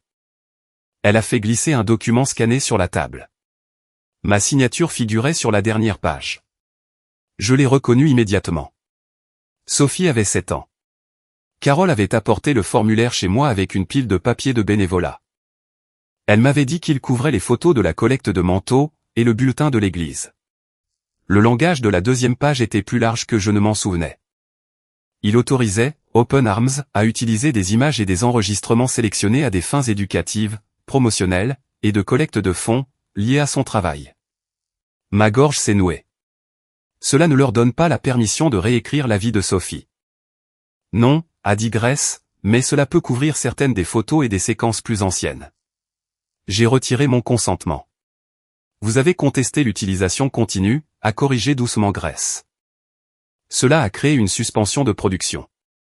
Cela n'a pas automatiquement annulé une autorisation existante. Carole s'est redressée un peu plus. Grace a continué avant qu'elle ne puisse parler. Nous devons encore déterminer quels actifs ont été sélectionnés sous l'autorisation originale, lesquels ont été ajoutés plus tard. Et si la manière dont ils sont utilisés crée un risque contractuel ou éthique. Aucun nouveau document impliquant Sophie ne peut être produit ou publié pendant cette révision. J'ai de nouveau regardé la signature. Mon seul changement avait arrêté les presses, il les avait forcés à écouter. Il n'avait pas effacé la décision que j'avais prise 4 ans plus tôt, quand je croyais encore que la fierté publique de ma mère signifiait une acceptation privée. Carole a connecté son ordinateur portable à l'écran de la pièce. Je pense que le conseil devrait aussi voir l'attitude de Sophie elle-même envers le fond. La vidéo a commencé avant que je ne puisse m'y opposer. Sophie, 7 ans, est apparue dans un tablier rouge, debout à côté d'une boîte de moufles données. Elle a souri à quelqu'un derrière la caméra. J'adore aider l'œuvre de charité de mamie. Le clip s'est terminé là. Je me souvenais de ce jour. Après ces mots, Sophie avait dit qu'elle aimait donner des gants chauds aux enfants, parce que Claire réchauffait les siens contre le radiateur avant l'école. Carole avait coupé la partie qui faisait que le souvenir appartenait à quelqu'un d'autre qu'à elle. À l'écran, Sophie avait l'air heureuse et volontaire. Autour de la table, le contraste a fonctionné exactement comme Carole l'avait prévu. L'enfant avait soutenu l'œuvre de charité, 4 ans plus tard, sa mère essayait de l'arrêter. Elle avait 7 ans, ai-je dit. Un enfant qui dit qu'il aime aider ne vous donne pas la permission de parler pour lui pour toujours. Personne ne demande à parler pour elle pour toujours, a répondu Carole. Nous essayons de terminer une campagne dont elle était fière de faire partie, avant que vous ne décidiez de transformer Noël en champ de bataille. Le conseil a suspendu la séance pendant 15 minutes. J'ai attendu seul, près du porte-manteau, pendant que mes parents restaient près de la table basse, parlant à voix basse à 2 membres. Personne ne m'a interrogé sur l'assiette en plastique, ou sur le marque-place manquant. La brochure était devenue une question de formulation, l'autorisation, une question de portée. L'humiliation de Sophie était devenue un désaccord privé, trop émotionnel pour la pièce. Quand Grace nous a rappelé, elle a lu la décision temporaire avec soin. Le conseil maintiendrait l'interdiction de créer ou de publier de nouveaux documents impliquant Sophie. La brochure contestée resterait en suspens. Certaines photos et vidéos plus anciennes pourraient relever de l'autorisation originale, donc une campagne alternative limitée utilisant les actifs existants pourrait être préparée, pendant que Grace terminait l'examen. Rien ne serait publié sans son approbation. Paul et Carole resteraient dans leur rôle pour le moment. J'avais arrêté la brochure exacte que j'avais devant moi, mais je n'avais pas prouvé que chaque vieille image était en dehors de l'autorisation. Je n'avais pas prouvé que le grenier, la caméra, et le dîner faisaient partie d'un seul plan. J'avais perdu le premier round. Alors que nous quittions la pièce, Paul s'est approché assez près pour que moi seul puisse l'entendre. Tu as enlevé l'une des rares bonnes choses que Sophie pouvait faire avec ce qui lui est arrivé. Je me suis arrêté. Ce qui lui est arrivé n'est pas à toi d'utiliser.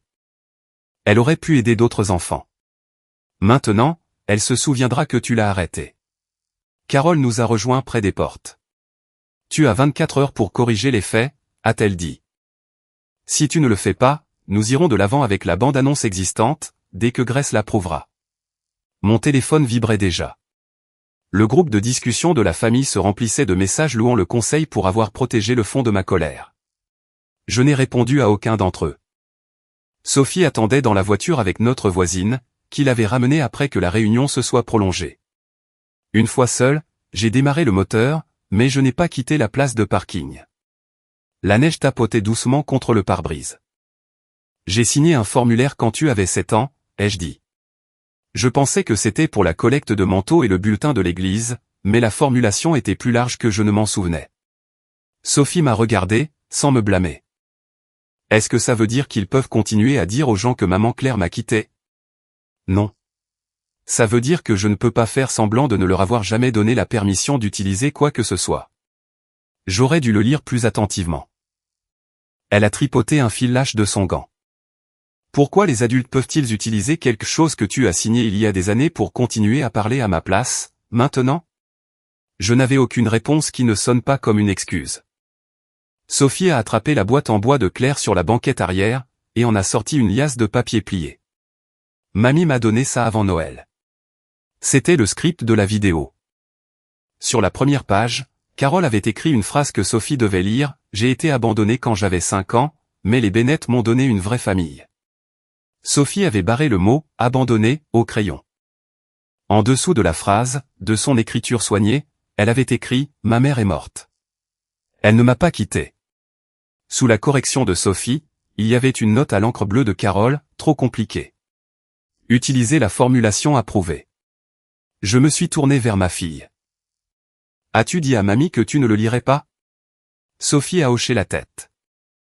Elle a dit que si je ne pouvais pas être assez reconnaissante pour dire les mots, peut-être que je n'étais pas prête à faire partie de la famille. Le conseil avait passé l'après-midi à décider de ce que ma signature autorisait mes parents à utiliser. Assise dans cette voiture froide, j'ai enfin compris à quoi le dîner de Noël avait servi. Sophie avait refusé de raconter leurs mensonges, alors il l'avait punie avec la seule chose qu'il savait qu'elle désirait le plus au monde, une place dans la famille. Le script était ouvert entre nous, sur la table de la cuisine, le lendemain matin. Sophie avait mal dormi, je le savais, car j'avais entendu la porte de sa chambre s'ouvrir 2 fois pendant la nuit, suivie du léger grincement du plancher du couloir. Je n'étais pas allé la voir, elle était assez grande pour mériter de venir à moi si elle le souhaitait. Et après tout ce que mes parents avaient fait, je ne voulais pas que la protection devienne une autre forme de contrôle. Maintenant, elle était assise en face de moi, dans un sweatshirt trop grand, la boîte en bois de Claire à côté de son coude. Les pages que Carole lui avait données étaient couvertes d'instructions en bleu, et de marques au crayon de Sophie. « On peut le lire ensemble ?» ai-je demandé. Elle a hoché la tête. La première page présentait Sophie comme une enfant effrayée, laissée sans famille. La deuxième décrivait Paul et Carole lui apprenant à faire confiance à nouveau. À la 3e page, le script indiquait à Sophie d'ouvrir la boîte de Claire devant la caméra, et de tenir une des lettres. Une note manuscrite de Carole apparaissait dans la marge, « Pose ici. Laisse l'émotion venir naturellement. » J'ai levé les yeux. « Est-ce que mamie t'a dit de pleurer ?» Sophie a tordu une manche autour de ses doigts. Elle a dit que je n'avais pas à me forcer. Elle a dit que si je pensais à la peur que j'avais avant que les Bennett ne me sauvent, les larmes viendraient. « Tu vivais avec moi », lui ai-je rappelé. Qu'est-ce qu'elle a dit à ce sujet? Que la vidéo ne portait pas sur chaque détail, mais sur le sentiment. La pièce semblait plus froide, malgré la chaudière qui fonctionnait sous le plancher. Sophie a tourné une autre page. Carole avait écrit qu'elle devait placer la dernière lettre de Claire contre sa poitrine, et dire qu'elle comprenait enfin que perdre une mère l'avait menée à une « vraie famille ». Je ne voulais pas utiliser cette lettre, a dit Sophie. Mamie a dit que les gens avaient besoin de voir quelque chose de réel. Cette lettre est réelle, parce que ta mère te l'a écrite. Elle n'est pas réelle parce que des étrangers te regardent la tenir. Sophie a étudié mon visage, vérifiant si elle avait le droit d'être d'accord. Elle a dit que les donateurs ne comprendraient pas, si je n'avais pas l'air assez triste. J'ai eu envie de lui dire que Carole n'avait aucun droit de dire tout cela. Les mots étaient vrais, mais ils ne suffisaient pas. Ma mère avait préparé Sophie pendant des semaines, pendant que je continuais à lui demander de coopérer. J'aurais dû t'écouter quand tu as dit que tu ne voulais pas filmer, ai-je dit. Tu pensais que ça aidait les gens. Je voulais aussi que mes parents t'acceptent. Chaque fois qu'ils t'incluaient dans une photo, je le prenais comme une preuve qu'ils s'amélioraient. Sophie a baissé les yeux. Je n'arrêtais pas de te demander d'être patiente, parce que j'attendais encore qu'ils deviennent les personnes que je voulais qu'ils soient. La correction au crayon sur la première page était posée entre nous, ma mère est morte. Elle ne m'a pas quitté. Je suis désolé de t'avoir fait attendre avec moi, ai-je dit. Sophie est restée silencieuse assez longtemps pour que j'entende la glace glisser du toit, et se briser contre les marches arrière. Est-ce que tu regrettes parfois de m'avoir adopté? La question a vidé l'air de mes poumons. J'ai contourné la table et je me suis assise à côté d'elle. Tu te souviens de la première nuit où tu as dormi chez moi, après que Claire soit allée à l'hôpital? Tu as brûlé les pancakes. Ils étaient noirs. Tu as dit que c'était des pancakes au chocolat. J'ai mal menti. Le coin de sa bouche a bougé. Tu as dormi sur le canapé, parce que tu avais peur que ta maman appelle et que tu n'entendes pas le téléphone, ai-je continué. Je me suis assise par terre à côté de toi jusqu'au matin, parce que chaque fois que je me levais, tu ouvrais les yeux. Elle m'a regardé. Quand le juge a finalisé l'adoption, tu as serré ma main si fort que j'ai perdu la sensation dans 2 doigts.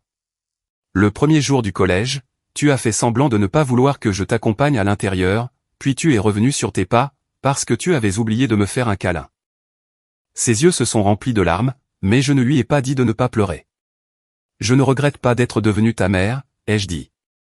Je regrette chaque fois que j'ai laissé quelqu'un te faire croire que tu devais mériter le droit d'être ma fille. Sophie s'est appuyée contre moi. Nous sommes restés ainsi jusqu'à ce que sa respiration ralentisse. Puis, elle a ouvert la boîte de Claire. Les lettres étaient attachées avec un ruban vert délavé. Sophie a choisi une lettre avec son nom écrit sur l'enveloppe, de l'écriture mal assurée de Claire. Je pense que tu devrais lire celle-là. J'ai hésité. Tu es sûr? Elle me l'a tendue. Claire l'avait écrite pendant ces dernières semaines, quand les médicaments rendaient difficile la tenue d'un stylo. La plupart de la lettre contenait de petites choses, comment Sophie aimait qu'on coupe la croûte du pain de mie, comment elle faisait semblant de ne pas avoir peur des orages, comment elle avait besoin de temps avant de faire confiance à quiconque élevait la voix. Vers la fin, Claire m'avait adressé une demande, s'il te plaît, ne la laisse jamais croire que j'ai choisi de partir. Dis-lui que je me suis battu pour chaque jour, et que, quand je n'ai plus pu me battre, j'ai choisi la personne en qui j'avais confiance pour rester. J'ai arrêté de lire à voix haute. Sophie s'est pincé les lèvres. Tu peux montrer ça au conseil? Seulement si tu le veux. Non. La réponse est venue rapidement, mais sans crainte. C'est à moi. Maman Claire ne l'a pas écrite pour la charité de mamie, ni pour une réunion. J'ai plié la lettre le long de ses anciens plis, et je l'ai remise dans l'enveloppe. Alors personne à la réunion ne la verra. Sophie a touché le script. Tu peux leur montrer ça. J'ai écrit dessus, donc c'est ma réponse. Cette distinction était importante. Ma mère avait traité le consentement comme quelque chose que les adultes prennent une fois, et gardent pour toujours. Sophie me montrait que la permission pouvait être spécifique. Une page pouvait être partagée, tandis qu'une autre restait privée. J'ai scanné le script corrigé avec Sophie à mes côtés, puis j'ai ouvert les informations du fichier à partir de la copie que Carole m'avait envoyée par email. Il avait été créé 6 jours avant Noël, et révisé le matin du 24 décembre. Le calendrier de production joint au projet indiquait une « scène de table » prévue pour 8h30 le 26 décembre. Le storyboard montrant Sophie s'approchant d'une chaise vide avait été téléchargé avant notre arrivée chez mes parents. J'ai tourné l'ordinateur portable vers Sophie. « Est-ce que mamie t'a dit qu'il y aurait une scène à la table à manger ?» Elle a dit que je descendrais après l'interview dans le grenier, et que tout le monde me ferait de la place. Tate-elle dit pourquoi tu serais d'abord dans le grenier. Elle a dit que ce serait plus calme. Cette explication avait semblé inoffensive avant Noël. Maintenant, je me souvenais de l'assiette en plastique qui attendait sur le comptoir, de la lumière de tournage à l'étage, et de Carole refusant de me laisser déplacer la chaise vide. La vidéo incluait le retour de Sophie à table, avant même qu'il n'y ait de raison de l'en tenir éloigné. Je n'avais toujours pas de preuve du pourquoi. Il restait moins de 4 jours avant la date limite de la subvention, et mon téléphone vibrait tout au long de la matinée. Les commentaires se propageaient sous l'ancienne bande-annonce. Comment une mère peut-elle enlever à un enfant la chance d'inspirer les autres? Certaines personnes se soucient plus des drames familiaux que des familles dans le besoin. Carole Bennett a consacré sa vie aux enfants. Honte à quiconque essaie de la faire taire. J'ai ouvert une nouvelle publication vierge. Pendant plusieurs minutes, j'ai imaginé télécharger la brochure, expliquer la maladie de Claire, et décrire l'assiette en plastique dans la cuisine de mes parents. Je pouvais remplacer leur version par la mienne, avant que le conseil n'ait le temps d'agir. Sophie m'a regardé taper la première phrase. Tu vas raconter à tout le monde ce qui s'est passé? Je pensais que les gens devaient connaître la vérité. Tu leur parleras de maman Claire? Seulement ce qui est nécessaire. Elle a regardé les lettres dans la boîte. Je ne veux pas qu'ils arrêtent d'utiliser leur version juste pour que tout le monde utilise la tienne. Mes mains se sont figées sur le clavier. Elle ne me demandait pas de rester silencieuse, elle me demandait de ne pas gagner en faisant une version plus propre de ce que Carole avait fait. J'ai supprimé la publication. Nous n'utiliserons que ce que tu choisiras, ai-je dit. Sophie a fait glisser le script corrigé vers moi. Utilise ça. Pas les lettres. Et je ne veux pas parler à la réunion. Tu n'es pas obligé. Pour la première fois depuis le dîner de Noël, elle parut soulagée, et non plus simplement en sécurité. Le mystère n'était plus à moi de le résoudre en exposant tout. Mon travail consistait à rendre le contrôle à l'enfant dont tout le monde avait traité la vie comme une propriété publique. Un message est apparu sur mon téléphone avant que je ne puisse fermer l'ordinateur portable. C'était de Linda. Carole dit au conseil que le grenier était mon idée. Ce n'était pas le cas. J'ai des messages. Linda a choisi un dîner près de la sortie de Cedar Ridge, où les banquettes étaient fissurées, le café était faible, et personne de l'église n'était susceptible de nous voir. La neige avait été poussée en tas gris le long du parking, et les fenêtres s'embuaient chaque fois que la porte de la cuisine s'ouvrait. Elle était déjà assise quand je suis arrivé, les deux mains enroulées autour d'une tasse qu'elle n'avait pas touchée. Tu as dit que tu avais des messages, lui ai-je dit en m'installant dans la banquette. Linda a jeté un coup d'œil vers le comptoir avant de déverrouiller son téléphone. Carole dit à Grace que le grenier était mon idée. Elle dit que j'ai suggéré de mettre Sophie à l'étage, parce que la salle à manger serait trop bruyante pour le tournage. C'était ton idée? Non. Alors, dis-moi de qui c'était. Elle a pincé les lèvres. Un instant, elle ressemblait moins à la tante qui avait ri de ma fille, qu'à quelqu'un attendant de voir à quel point elle pouvait survivre à la vérité. Carole m'a dit que Sophie refusait de coopérer avec la campagne. Elle a dit que la petite était devenue ingrate, et qu'elle devait comprendre que faire partie d'une famille s'accompagnait de responsabilités. Sophie refusait de dire que Claire l'avait abandonnée. Je ne savais pas cette partie. Tu savais qu'il prévoyait de la punir. Linda a baissé les yeux sur la table. Carole a dit que Paul ferait le point au dîner. Je pensais qu'il la sermonnerait, peut-être qu'il lui demanderait de s'excuser avant le dessert. Je ne pensais pas qu'il l'enverrait à l'étage. Tu as ri quand il l'a fait. Je sais. Elle a poussé son téléphone sur la table. Le groupe de discussion de la famille que je connaissais n'était pas ouvert, c'était une conversation plus restreinte entre Carole, Paul, et Linda, datant de l'après-midi du jour de Noël. Carole avait écrit, Paul s'occupera de Sophie. Ne l'interromps pas cette fois. Un deuxième message suivait, occupe Rachel jusqu'à ce que je sorte le dossier de fin d'année. Puis, moins d'une heure avant notre arrivée, Carole avait écrit, n'interfère pas. Elle doit comprendre ce qu'exige le fait de faire partie de cette famille. Aucun des messages n'avouait un plan complet.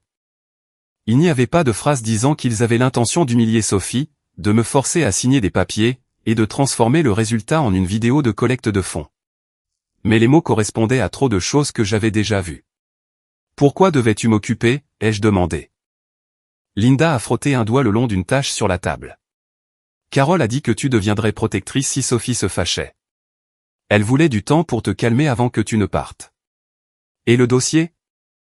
Je l'ai vu dans le bureau de Paul. Carole m'a montré les papiers, parce qu'elle voulait que je sois témoin de la signature. Quel papier? Une nouvelle autorisation. Pas seulement des photos, cela incluait la vidéo, l'histoire de Sophie, et les objets personnels utilisés dans la campagne. Les lettres de Claire. Le souvenir de cette boîte en bois, à côté de la lumière de tournage, m'a retourné l'estomac. Linda a continué plus vite, comme si la vitesse pouvait faciliter l'aveu. Carol a dit que l'ancien formulaire posait des problèmes avec la société de production. Il voulait quelque chose de plus récent, parce que Sophie était plus âgée. Et que la campagne serait diffusée plus largement. Elle prévoyait de me le tendre après que ta fille ait été envoyée loin de la table. Elle pensait que tu voudrais rétablir la paix. Elle pensait que je signerais n'importe quoi, si cela achetait une chaise à Sophie. Linda n'a pas argumenté. Elle a ouvert un autre message, et m'a montré une photo que Carol avait envoyée avant le dîner. La table du grenier apparaissait sous la lumière vive du tournage. Une seule chaise faisait face à la caméra. Sur la table, reposait l'assiette en plastique que mon père avait plus tard dit à Sophie de porter à l'étage. L'image avait été prise à 15h18 cet après-midi-là. L'assiette n'avait pas été sortie du placard pendant une dispute. La table n'avait pas été préparée après que Paul ait perdu son sang-froid. Avant même que Sophie et moi n'ayons quitté notre maison, mes parents savaient où ils voulaient qu'elle mange. Un petit fichier audio se trouvait sous la photo. « Qu'est-ce que c'est ?» ai-je demandé. Carol envoie des notes vocales quand elle conduit. Linda a appuyé sur play. La voix de ma mère a rempli l'espace entre nous, désinvolte et contrôlée. Paul va gérer son attitude ce soir. Ne le sape pas devant tout le monde. Sophie sera plus coopérative après ça, et Rachel finit toujours par revenir, une fois qu'elle a eu le temps de se sentir responsable. L'enregistrement s'est terminé après 12 secondes. J'ai senti la chaleur me monter au cou, suivie d'une vague de nausées. Carol n'avait pas besoin de décrire chaque étape, elle savait que Sophie serait plus coopérative, parce qu'elle s'attendait à ce que la peur fasse le travail que la persuasion avait échoué à faire. Elle savait que je me sentirais responsable, parce que c'était ainsi qu'elle m'avait contrôlé pendant la majeure partie de ma vie. Savais-tu pour la scène de la table, dans la vidéo, ai-je demandé. Linda a hoché la tête à contre-cœur. J'ai vu le planning de production quand Carol m'a montré le nouveau dossier. Il y avait quelque chose appelé scène finale de la table de Noël. J'ai le storyboard, a-t-elle dit. Le sponsor avait besoin d'un moment où la famille choisit à nouveau Sophie. Le mot « à nouveau » m'a interpellé. Il ne l'avait jamais choisi la première fois. Linda a fixé son café. Carol a dit que les spectateurs avaient besoin de voir Sophie être accueillie. Elle voulait que Paul tire la chaise vide, puis que Sophie entre avec la boîte à souvenirs, que tout le monde sourit, et que Carol mette un bras autour d'elle. J'ai vu toute la séquence avant même que Linda ait fini de parler. Mon père refuserait une place à Sophie devant tout le monde. Carol l'enverrait à l'étage avec le script et les lettres de Claire. Une fois Sophie assez effrayée, Carol lui offrirait la chaise en échange de son obéissance. La caméra enregistrerait mes parents lui donnant la chose même qu'ils lui avaient enlevée. Il créerait la blessure, puis se filmerait en train de la guérir. Mon premier réflexe a été de prendre le téléphone de Linda, de conduire directement à l'église, et d'envoyer chaque message à chaque personne qui avait loué mes parents. Je voulais la photo de la table du grenier à côté de la brochure. Je voulais la note vocale de Carol en fond sonore de l'ancienne bande-annonce. Je voulais que la communauté ressente le même dégoût qui me serrait la gorge. Puis, je me suis souvenu des mots de Sophie de la veille. Elle ne voulait pas que tout le monde remplace la version de Carol par la mienne, elle voulait contrôler ce qui lui appartenait. J'ai copié les messages et la photo, seulement après que Linda ait accepté. Elle a envoyé la note vocale directement à moi et à Grace par email, pour qu'il y ait une trace de son origine. Je ferai une déclaration, a-t-elle dit, si le conseil le demande. Cela n'efface pas ce que tu as fait. Ses yeux se sont remplis de larmes, mais je n'ai pas adouci la vérité pour elle. Tu savais qu'il prévoyait de lui faire peur. Peut-être que tu ne savais pas pour la vidéo, mais tu as vu Paul pointer du doigt cet escalier. Tu as vu l'assiette. Puis, tu as ri. J'avais peur que Carol s'en prenne à moi. Alors tu l'as laissé s'en prendre à une enfant de 11 ans à la place. Linda a regardé par la fenêtre. Tu as raison. Ce n'étaient pas des excuses, mais c'était la première réponse qu'elle avait donnée sans se défendre. Mon téléphone a sonné avant que l'un de nous ne parle à nouveau. Le nom de Grace est apparu sur l'écran. Elle m'a dit que le conseil avait l'intention d'approuver une version révisée de la campagne, dans les 48 heures. La brochure contestée resterait bloquée, mais Paul et Carole insistaient pour utiliser des documents plus anciens, sous le couvert de l'autorisation originale. Si je voulais que le conseil envisage de les suspendre, il fallait à Grace plus que des preuves que la formulation était trompeuse. J'ai des messages, ai-je dit, et une photo prise avant le dîner. Grace est restée silencieuse un moment. Montre-t-il une intention? Pas en une seule phrase. Ensemble, oui. Alors, organisez-les par ordre chronologique. Le conseil devra voir la chaîne, pas seulement votre conclusion. Il y a plus. Ce qu'il prévoyait, c'était de blesser Sophie, de lui offrir une place à table si elle coopérait, et de se filmer en train de l'accueillir à nouveau. Grace a expiré lentement. Si vous nous demandez de retirer Paul et Carole avant la date limite de la subvention, vous devez aussi montrer comment le fonds peut continuer sans eux. Sinon, ils argumenteront que les arrêter signifie arrêter les programmes divers. Après l'appel, je suis rentré chez moi avec les messages de Linda, imprimés dans un magasin de photocopie en chemin. Sophie était dans sa chambre quand je suis arrivé dans la cuisine, et je ne l'ai pas appelée. J'ai étalé les preuves sur la table, le marque-place manquant, le script corrigé, la photo de la table du grenier, le planning de production, le storyboard montrant Sophie marchant vers une chaise vide, le message disant à Linda de m'occuper jusqu'à ce que Carole sorte le dossier. Pendant des jours, je les avais considérés comme des pièces distinctes de cruauté, de mauvais jugement, et de marketing malhonnête. Maintenant, ils formaient une séquence. Mes parents n'avaient pas perdu le contrôle au dîner de Noël. Ils avaient suivi un plan. Le lundi matin, chaque pièce du puzzle couvrait ma table de cuisine, mais avoir la vérité ne signifiait pas que je savais quoi en faire. La subvention de contrepartie expirait le lendemain soir. Si le conseil suspendait la campagne sans remplacement, Open Arms pourrait perdre l'argent déjà promis pour les manteaux d'hiver, les repas d'urgence, et l'aide au chauffage. Si le conseil ignorait ce que mes parents avaient fait, Paul et Carole continueraient de diriger le fonds, et d'utiliser la douleur des enfants chaque fois que cela rendrait une histoire plus forte. Grace a appelé juste après 8 heures. Sa voix semblait fatiguée, et je pouvais entendre des papiers bouger sur son bureau. Je crois que les messages justifient une réunion spéciale, a-t-elle dit. Cela ne résout pas le problème opérationnel. Si nous gelons complètement la campagne, le donateur pourrait refuser la contrepartie. Si nous laissons vos parents aux commandes, nous exposons le fonds à un autre type de risque. Donc, ce sont mes choix, les laisser rester, ou nuire aux familles qu'ils prétendent aider. Ce sont les choix que vos parents s'attendent à ce que vous voyez. J'ai regardé le storyboard sur la table. Ma mère avait construit toute la campagne autour d'une seule image dramatique, Sophie marchant vers une chaise vide, pendant que la famille Bennett l'accueillait. Sans cette scène, Carole voulait que tout le monde croie que la campagne n'avait pas de cœur. Et si la campagne n'avait pas besoin du visage d'un enfant, ai-je demandé. Grace s'est tue. Continuez. Le fonds avait déjà des chiffres vérifiés de l'année précédente, des centaines de manteaux d'hiver distribués, des dizaines de factures de chauffage payées, des familles placées en logement temporaire, des repas livrés pendant les semaines les plus froides. Aucun de ces faits ne nécessitait que Sophie tienne les lettres de sa mère décédée devant une caméra. On remplace l'histoire par le travail, ai-je dit. On utilise le nombre de familles aidées, les fournitures déjà achetées, et des photos des portants de manteaux, des boîtes de nourriture, des bénévoles, et des camions de chauffage. Pas de nom, pas de visage d'enfant, pas d'histoire privée. Cela nécessiterait une nouvelle vidéo et une nouvelle page de dons, d'ici demain. Je peux construire le dossier visuel aujourd'hui. Votre personnel a le rapport d'impact. Le monteur a déjà les images des bénévoles. Vous proposez d'aider l'organisation que vos parents ont utilisée contre votre fille. Je propose de leur enlever leur excuse.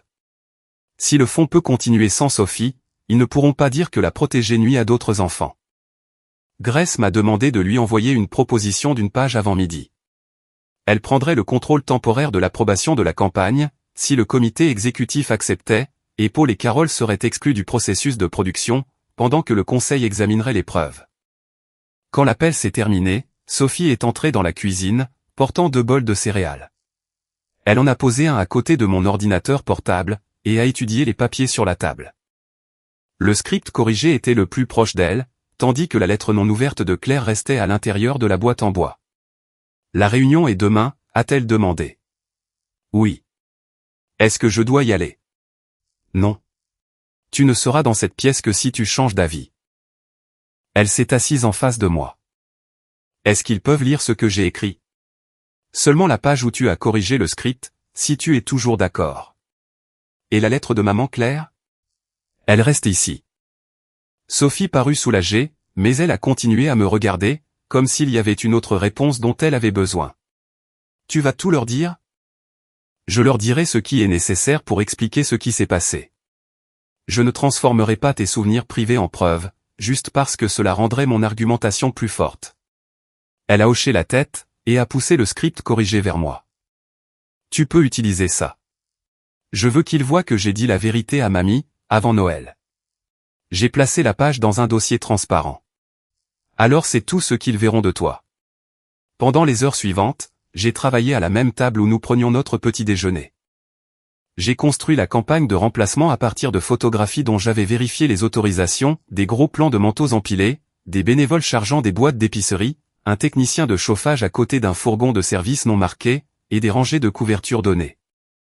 Grace a envoyé le rapport d'impact, et j'ai réduit les chiffres à un message simple sur ce que le fonds avait réellement accompli. Pas d'enfants sauvés, pas d'histoire tragique, pas de pardon mis en scène. Juste le travail. Pendant que le monteur assemblait la nouvelle vidéo, j'ai organisé les preuves pour le conseil. Le script corrigé venait en premier, car il établissait pourquoi Sophie avait résisté. Ensuite venait le storyboard créé avant Noël, suivi de la photo de la table du grenier, prise avant notre arrivée. Puis j'ai placé les messages de Linda, montrant que Paul s'occuperait de Sophie, et que j'étais censé être retenu en bas jusqu'à ce que Carole sorte le dossier. La nouvelle autorisation non signée venait ensuite, car elle étendait la permission au-delà des vieilles photos, à la voix de Sophie, à son histoire personnelle, et à ses biens. Enfin, j'ai ajouté l'ancienne bande-annonce à côté du clip original complet, montrant comment Carole avait coupé la référence de Sophie à Claire.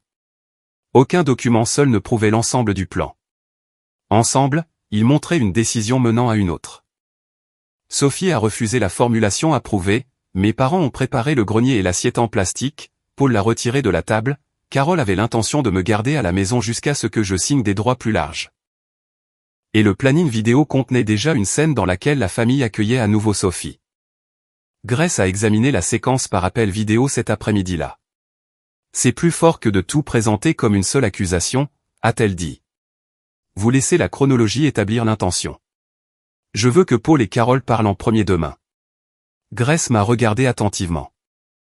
Pourquoi? Ils ont déjà dit à tout le monde qu'il n'y avait pas de plan. Laissez-les le dire à nouveau, pendant que la réunion est enregistrée. Laissez-les expliquer le grenier, l'assiette, et les papiers, avant qu'ils ne sachent exactement ce que Linda nous a donné. Vous voulez leur dénégation dans le procès-verbal. Je veux que le conseil entende leur version, sans leur donner la chance de la reconstruire autour des preuves. Grace a accepté de placer leur déclaration en premier. Au crépuscule, un email de Carole a atteint presque tous les parents qui avaient assisté au dîner de Noël. L'objet était « Un chemin vers la guérison familiale ». Elle se décrivait comme une grand-mère dévastée par un malentendu, et affirmait que Rachel avait laissé une douleur privée menacer une œuvre de charité au service d'enfants vulnérables. Elle proposait une solution, si je retirais la plainte, elle et Paul accueilleraient à nouveau Sophie à la table familiale pour Pâques. Elle promettait qu'il y aurait un marque-place en bonne et due forme, et une reconnaissance publique que Sophie était aimée. J'ai lu le message 2 fois avant de comprendre à quel point ma mère était passée à côté du sujet. Elle croyait toujours que la place de Sophie à table lui appartenait. Elle pensait qu'elle pouvait la retenir à Noël, l'offrir à nouveau à Pâques, et appeler cette transaction « guérison ». J'ai transféré l'email à Grace, sans répondre à la famille. Paul a appelé quelques minutes plus tard. J'ai laissé sonner une fois avant de décrocher. « Tu es allé assez loin », a-t-il dit. « Ta mère essaie de sauver cette famille, et tu l'humilies. » Elle a offert une chaise à ma fille en échange de son silence. Elle a offert la réconciliation. Sophie n'a jamais eu besoin de votre permission pour faire partie de ma famille. Sa voix a baissé. Si tu entres dans cette réunion demain, et que tu nous accuses d'avoir planifié cela, tu ne seras plus notre fille. La menace aurait dû m'effrayer. Une semaine plus tôt, elle l'aurait peut-être fait. J'avais passé la majeure partie de ma vie à traiter l'amour de mes parents comme quelque chose que je pouvais perdre en étant difficile. Au lieu de cela, j'ai regardé à travers l'embrasure de la porte de la cuisine. Sophie était assise sur le sol du salon, rattachant les lettres de Claire avec le ruban vert délavé. « Être votre fille ne m'oblige pas à sacrifier la mienne, ai-je dit. Tu regretteras d'avoir dit ça. Non. Je regrette le temps que ça m'a pris. » J'ai mis fin à l'appel avant qu'il ne puisse répondre. La campagne de remplacement était prête peu avant 21h ce soir-là. Grace a confirmé que le comité exécutif l'avait approuvé pour un examen final. Si le conseil acceptait le changement après l'audience, le fonds pourrait encore soumettre sa demande avant la date limite, sans utiliser le nom, le visage, ou l'histoire de Sophie. Pour la première fois, mes parents ne pouvaient plus se cacher derrière les familles qui avaient besoin d'aide. Protéger Sophie ne nécessitait plus de détruire le travail. Le choix que Carole avait créé était faux, et nous le lui avions enlevé. J'ai rangé les preuves dans un seul dossier, et j'ai laissé la lettre de Claire dans sa boîte. Sophie m'a regardé depuis le canapé. Après-demain, est-ce qu'on sera toujours une famille, a-t-elle demandé. Je me suis assise à côté d'elle, et j'ai pris sa main. Nous le sommes déjà. Demain, il s'agit seulement de savoir qui a le droit de dire la vérité. La réunion spéciale du conseil a commencé à 9h le soir du réveillon du Nouvel An, 15h avant l'expiration de la subvention. Sophie est restée à la maison avec notre voisine, exactement comme elle l'avait demandé. J'ai apporté un seul dossier dans la salle de conférence de l'église, et j'ai laissé les lettres de Claire enfermées dans la boîte en bois, sur l'étagère de notre cuisine. Paul et Carole étaient assis ensemble, sous une photo encadrée des bénévoles des Open Arms. Grace occupait le bout de la table, avec 5 membres votants assis autour d'elle. Linda n'était pas dans la pièce, elle attendait de l'autre côté du couloir, jusqu'à ce que Grace décide si son témoignage était nécessaire. Grace a allumé l'enregistreur, et a rappelé à tout le monde que la réunion concernait la conduite de la campagne, l'utilisation de l'histoire de Sophie, et le maintien du leadership de Paul et Carole. Elle a ensuite invité mes parents à parler en premier. Mon père s'est penché en avant, les 2 mains sur la table. Ce qui s'est passé à Noël était un malentendu familial. J'ai fait une blague que Rachel a choisi d'interpréter de la pire façon possible. Personne n'a prévu d'exclure Sophie, de lui faire peur, ou de la forcer à faire quoi que ce soit. Carole a parlé avec le calme mesuré qu'elle utilisait dans ses présentations aux donateurs. Elle a dit que le grenier avait été préparé comme un espace de tournage calme, parce que Sophie était submergée par les grands groupes. L'assiette en plastique n'avait été montée à l'étage qu'après que le dîner soit devenu tendu. Elle a nié avoir essayé d'obtenir ma signature alors que j'étais en détresse, et a dit que le dossier de fin d'année contenait des documents de production de routine. Quand Grace a posé une question sur Linda, Carole a soupiré. Ma sœur avait bu. Elle a encouragé Paul à faire le point sur la gratitude, puis a ri quand la conversation est devenue inconfortable. Rachel a transformé le mauvais jugement de Linda en un complot. J'ai attendu qu'ils aient tous les 2 fini. Ces déclarations sont-elles consignées dans le procès-verbal, ai-je demandé. Grace m'a regardé. Oui. J'aimerais que le dossier indique que Paul dit que la décision a été prise pendant le dîner, que Carole dit que le grenier n'a été préparé que pour le tournage, et que tout donne savoir que Sophie serait envoyée à l'étage avant notre arrivée. L'expression de ma mère a légèrement changé. Rachel, ce n'est pas un tribunal. Non, ai-je dit. C'est pourquoi je veux que tout le monde soit clair sur ce que vous affirmez, avant que je ne leur montre ce qui s'est passé. J'ai ouvert le dossier avec le script que Sophie m'avait autorisé à partager. Les membres du conseil ont fait passer la page. La phrase approuvée de Carole apparaissait en haut. J'ai été abandonné quand j'avais 5 ans, mais les Bennett m'ont donné une vraie famille. En dessous, au crayon de Sophie, se trouvaient les mots « Ma mère est morte. Elle ne m'a pas quitté ». La réponse de Carole apparaissait en dessous, à l'encre bleue, trop compliqué. Utilisez la formulation approuvée. Cela a été créé avant Noël, ai-je dit. Sophie a refusé d'appeler sa mère décédée quelqu'un qui l'a abandonnée. Carole lui a dit que refuser le script signifiait qu'elle n'était peut-être pas prête à faire partie de la famille. Carole a secoué la tête. C'est l'interprétation d'un enfant d'un langage de coaching. J'ai placé le calendrier de production et le storyboard à côté du script. Le storyboard montrait Sophie s'approchant d'une chaise vide à la table de Noël de mes parents. Le fichier avait été créé avant le dîner, et la scène de la table était déjà programmée pour le matin du 26 décembre. Un membre du conseil a étudié les dates. Vous prévoyez de filmer Sophie entrant dans la salle à manger, avant même que la dispute n'ait lieu. C'était une scène symbolique, a dit Carole. Un enfant trouvant une place à table est une image courante. Alors pourquoi cette même table est-elle devenue l'endroit où on lui a refusé une place, ai-je demandé. La chaise de Paul a grincé alors qu'il se déplaçait. Parce que le dîner a dérapé. Cela ne veut pas dire que la vidéo en est la cause. J'ai sorti la photo que Linda m'avait donnée. Elle montrait le grenier à 15h18 le jour de Noël, des heures avant que Sophie et moi n'arrivions. La lumière de tournage était allumée. La boîte à souvenirs de Claire avait une position marquée sur la table. Une assiette en plastique était posée à côté du script. La pièce est devenue très silencieuse. Vous avez dit que l'assiette a été montée à l'étage après que le dîner soit devenu tendu, ai-je dit à ma mère. Elle attendait là, avant même que les invités n'arrivent. Carole a regardé Paul avant de répondre.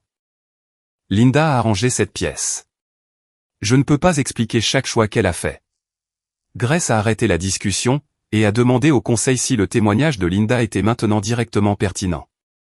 Après un bref vote, Grace a ouvert la porte, et l'a invité à entrer. Linda s'est assise au bout de la table, le visage pâle, tenant son téléphone à deux mains pendant que Grace expliquait qu'elle n'était présente qu'en tant que témoin, qu'elle n'était pas membre du conseil, et qu'elle partirait avant toute décision. Linda a ouvert le fil de messages sur son téléphone, et l'a tendu à Grace. Les copies étaient déjà dans mon dossier, mais le conseil pouvait maintenant les comparer avec l'appareil original. Carole avait écrit que Paul s'occuperait de Sophie, elle avait dit à Linda de ne pas interférer, car Sophie devait comprendre ce qu'exigeait le fait de faire partie de la famille. Un autre message demandait à Linda de m'occuper jusqu'à ce que Carole sorte le dossier. Grace a joué la courte note vocale. Paul va gérer son attitude ce soir. Ne le sape pas devant tout le monde. Sophie sera plus coopérative après ça, et Rachel finit toujours par revenir, une fois qu'elle a eu le temps de se sentir responsable. Le sang-froid de Carole s'est finalement fissuré. Vous prenez un langage familial privé, et vous faites semblant que cela signifie quelque chose de criminel. Personne n'a parlé de crime, a dit Grace. Nous déterminons si vous avez conçu une pression émotionnelle autour d'un enfant pour obtenir sa coopération pour une campagne. Linda a admis qu'elle savait que Paul avait l'intention de donner une leçon à Sophie. Elle a également admis avoir ri, parce qu'elle avait peur que Carole s'en prenne à elle ensuite. Elle a dit qu'elle n'avait pas connu tout le plan pour la scène filmée, mais que Carole lui avait dit que le sponsor avait besoin de voir la famille choisir à nouveau Sophie. Après avoir répondu aux questions du conseil, Linda s'est levée. Avant de partir, elle m'a regardé, mais je ne l'ai pas sauvée de la honte de ce qu'elle avait admis. Elle avait enfin dit la vérité, cela n'effaçait pas le son de son rire. Une fois la porte refermée, j'ai posé l'autorisation non signée sur la table. Elle avait été imprimée avant le dîner de Noël. Le document étendait la permission au-delà des anciennes photos, et permettait à Open Arms d'utiliser la voix de Sophie, son histoire personnelle, et ses biens privés sur de multiples plateformes. Ma mère prévoyait de sortir ce dossier après que Sophie ait été envoyée à l'étage, ai-je dit. Linda avait pour instruction de me garder à table jusqu'à ce que je le signe. Paul a pointé du doigt le papier. Mais tu ne l'as pas signé. Cela ne rend pas la tentative inoffensive. Je n'ai pas élevé la voix, ni décrit ce que je croyais que mes parents ressentaient. J'ai seulement relié les décisions qu'ils avaient déjà documentées. Sophie a refusé de dire que Claire l'avait abandonnée. Avant notre arrivée, vous avez préparé le grenier, l'assiette en plastique, la caméra. Et le script? Paul lui a refusé une place devant la famille. Carole avait l'intention de me garder en bas jusqu'à ce que je signe des droits plus larges. Le lendemain matin, le planning de production exigeait que Sophie revienne vers une chaise vide, pendant que vous l'accueilliez devant la caméra. Ma mère m'a fixé, mais je n'attendais plus rien de son visage. Vous avez prévu de la blesser, de lui offrir en retour ce que vous aviez pris, et de vous filmer en train de le lui donner. Carole a reculé de la table. Les gens ne font pas de dons à des histoires compliquées. Ils font des dons quand ils peuvent voir quelqu'un être sauvé. Les mots ont flotté dans la pièce plus longtemps que n'importe quelle accusation que j'aurais pu faire. Paul s'est tourné vers moi. Tu es né pour aider cette famille. Nous t'avons donné toutes les opportunités, et maintenant, cet enfant t'a convaincu de détruire tes propres parents. Sophie ne m'avait pas retourné contre eux. Elle m'avait simplement empêché de me détourner de ce qu'ils étaient. Grace m'a demandé de présenter la campagne de remplacement. J'ai ouvert la courte vidéo sur l'écran de la conférence. Il n'y avait pas de visage d'enfant, ni d'histoire familiale tragique. Les images montraient des manteaux empilés, des boîtes d'épicerie, des couvertures, des équipes de chauffage, et des bénévoles chargeant des fournitures. Des chiffres d'impact vérifiés remplaçaient l'histoire de Sophie. Grace a confirmé que le donateur avait approuvé une soumission finale ce soir-là. Si le conseil autorisait le changement, Open Arms pourrait conserver la subvention, sans utiliser le nom, le visage, ou l'histoire de ma fille. Mes parents avaient perdu leur bouclier. Le conseil a suspendu la séance pendant 40 minutes. Quand nous avons été rappelés, Grace a lu la décision. Paul et Carole étaient suspendus de la direction de la campagne, et de toutes les fonctions de communication, dans l'attente d'un examen plus approfondi. Chaque nouvel actif contenant Sophie serait retiré. Une correction serait envoyée, expliquant que Claire était décédée, et que c'était moi, et non mes parents, qui avaient élevé et adopté Sophie.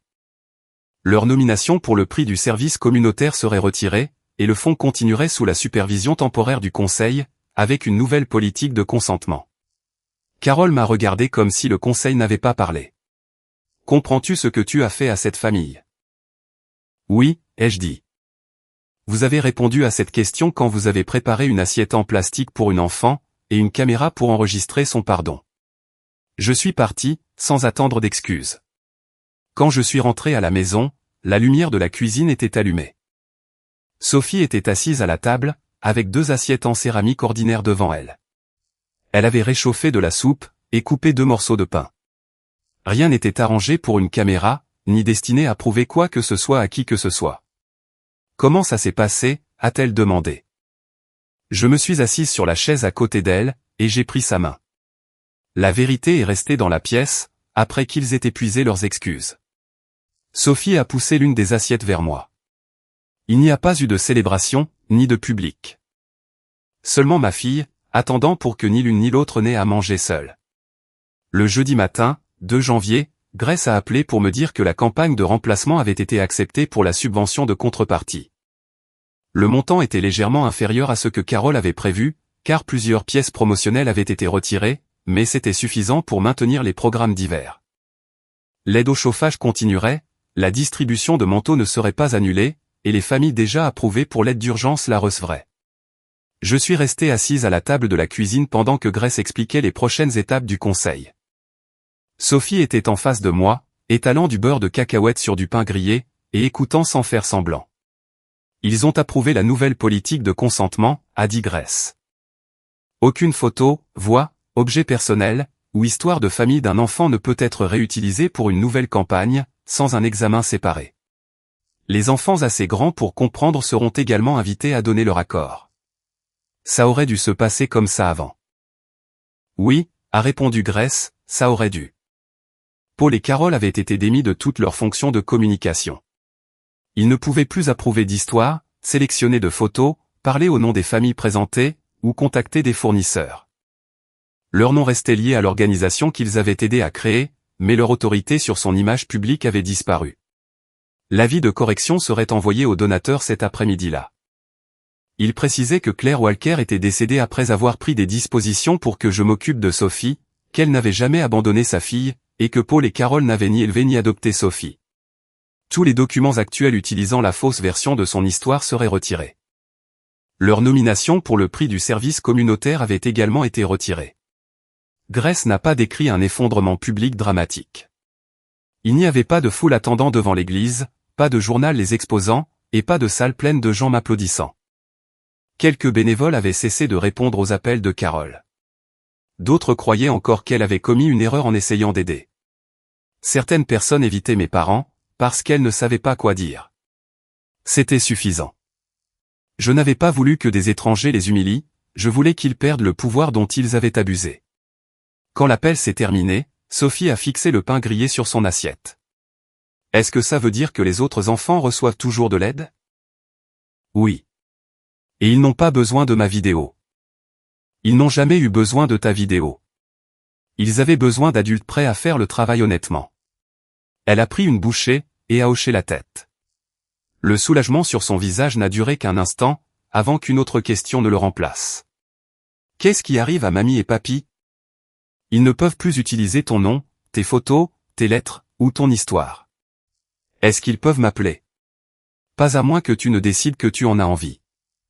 Sophie a regardé par la fenêtre. La neige reposait en ligne blanche et nette le long de la clôture, intacte depuis la veille. Je n'en ai pas envie. Tu n'es pas obligé de décider pour toujours. Tu n'as qu'à décider de ce qui te semble sûr, maintenant. Elle parut surprise par cela. Mes parents avaient toujours traité les décisions comme des obligations permanentes. Une photo approuvée une fois pouvait être réutilisée pour toujours, une faveur acceptée devenait une dette à vie, une place à table, une fois offerte, pouvait être retirée chaque fois que la gratitude était jugée insuffisante. Je voulais que Sophie apprenne quelque chose de différent. Une limite pouvait rester en place, jusqu'à ce qu'elle choisisse de la changer. L'amour ne nécessitait pas un accès permanent. Cet après-midi-là, j'ai écrit à Paul et à Carole. Je n'ai pas envoyé une longue accusation, le conseil avait déjà les preuves, et répéter chaque détail ne ferait que leur donner une autre occasion de discuter. J'ai énoncé 4 conditions clairement, ils ne devaient pas contacter Sophie directement, ils ne devaient pas parler d'elle publiquement ou en privé dans le cadre de leur travail caritatif, les cadeaux et les excuses ne pouvaient pas être utilisés pour exiger une visite. Et s'ils voulaient un jour reconstruire une relation, ils devraient d'abord reconnaître ce qu'ils avaient fait, sans appeler cela un malentendu, une blague, ou une leçon de gratitude. Tout contact futur se ferait au rythme de Sophie, pas au leur. Paul a répondu dans les 20 minutes, tu as laissé une enfant détruire cette famille. Je n'ai pas répondu.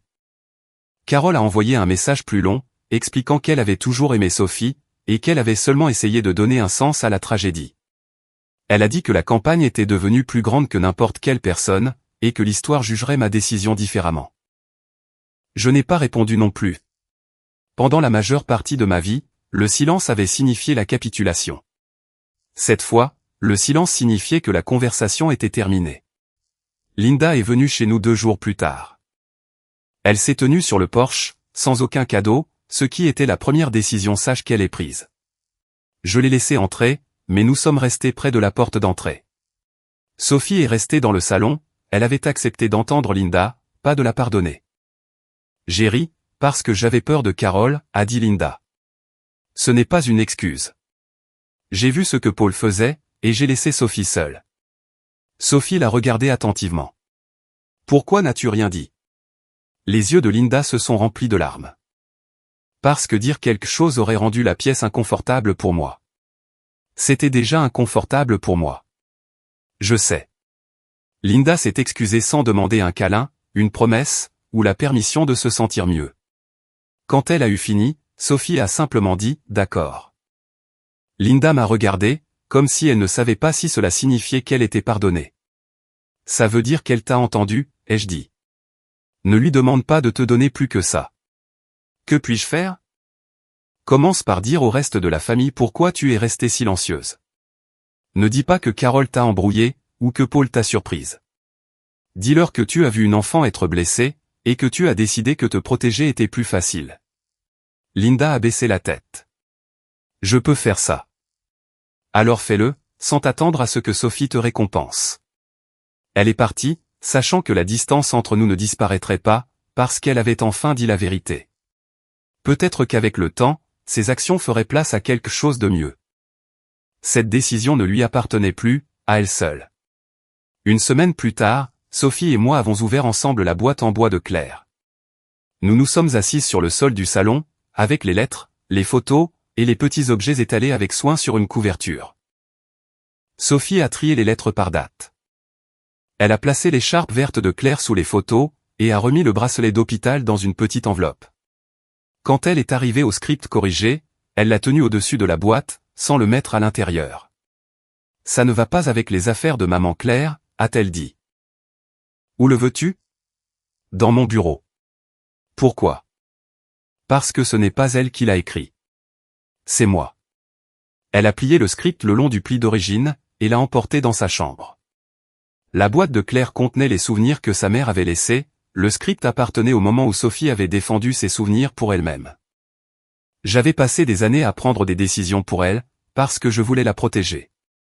Maintenant, j'apprenais que la sécurité signifiait aussi laisser certaines décisions entre ses mains. Avant la fin de l'hiver, nous avons invité quelques personnes à dîner. Grace est venue, ainsi que notre voisine et une enseignante en qui Sophie avait confiance. Linda n'a pas été invitée, et personne ne m'a demandé de reconsidérer. Nous avons utilisé notre table de cuisine ordinaire, les assiettes n'étaient pas assorties, le pain était légèrement trop cuit, et la table était trop petite pour des décorations élaborées. Sophie a fait des marque-places à partir de morceaux de papier bleu pliés, et en a placé un à chaque siège. Il n'y avait pas de caméra, personne n'a eu à décrire le pire jour de sa vie avant de recevoir son dîner, personne ne s'est entendu dire d'être reconnaissant d'être inclus. Quand notre voisine est arrivée à l'improviste avec son fils adulte, Sophie a déplacé le bol de fruits, et a fait de la place sans demander s'il avait sa place. La chaise vide est devenue quelque chose de différent dans notre maison. Ce n'était pas une menace, ni un symbole pour un donateur. Cela signifiait simplement qu'il y avait de la place pour quelqu'un qui en avait besoin. À Noël de l'année suivante, je ne guettais plus la route pour voir la voiture de mes parents, ni ne vérifier mon téléphone en attendant des excuses qui répareraient tout. Paul et Carole avaient envoyé plusieurs messages par l'intermédiaire de parents, mais aucun ne remplissait les conditions que je leur avais données. Chaque version expliquait encore ce qu'ils avaient voulu dire, au lieu d'admettre ce qu'ils avaient fait. Sophie et moi sommes restés à la maison. La neige tombait doucement sur Cedar Ridge, pendant que la soupe mijotait sur le feu. Quelques personnes de confiance nous ont rejointes, et une chaise est restée libre au bout de la table. Pas pour mes parents, pas pour une photo, et pas pour prouver à quel point nous étions généreuses. Elle était là parce que personne qui venait à notre porte ne serait invité à manger seul. Sophie a placé le dernier marque-place devant sa chaise. Son écriture avait changé au cours de l'année, devenant plus stable et plus confiante. Sophie Bennett, fille. Elle m'a surprise en train de le regarder. Tu penses que mamie et papy m'appelleront un jour une vraie famille? J'aurais pu promettre qu'ils changeraient. 1 an plus tôt, je lui aurais peut-être dit de rester patiente. Au lieu de cela, je lui ai donné la seule réponse en laquelle j'avais confiance. Une vraie famille, ce n'est pas ce que quelqu'un t'appelle devant une caméra. C'est qui refuse de te laisser manger seul. Elle a touché le bord du carton, puis a souri, et s'est assise. L'année précédente, l'absence de son nom avait été utilisée pour lui dire qu'elle n'avait pas sa place. Maintenant, Sophie l'avait écrit elle-même. Elle n'avait pas besoin de mes parents, d'un conseil, d'une campagne, ou d'un public pour approuver sa place. J'avais autrefois cru que j'avais perdu ma famille, quand je lui avais pris la main et que j'avais quitté ce dîner de Noël. La vérité était plus simple. Je n'avais pas perdu ma famille ce soir-là. J'avais seulement arrêté d'appeler la cruauté par ce nom.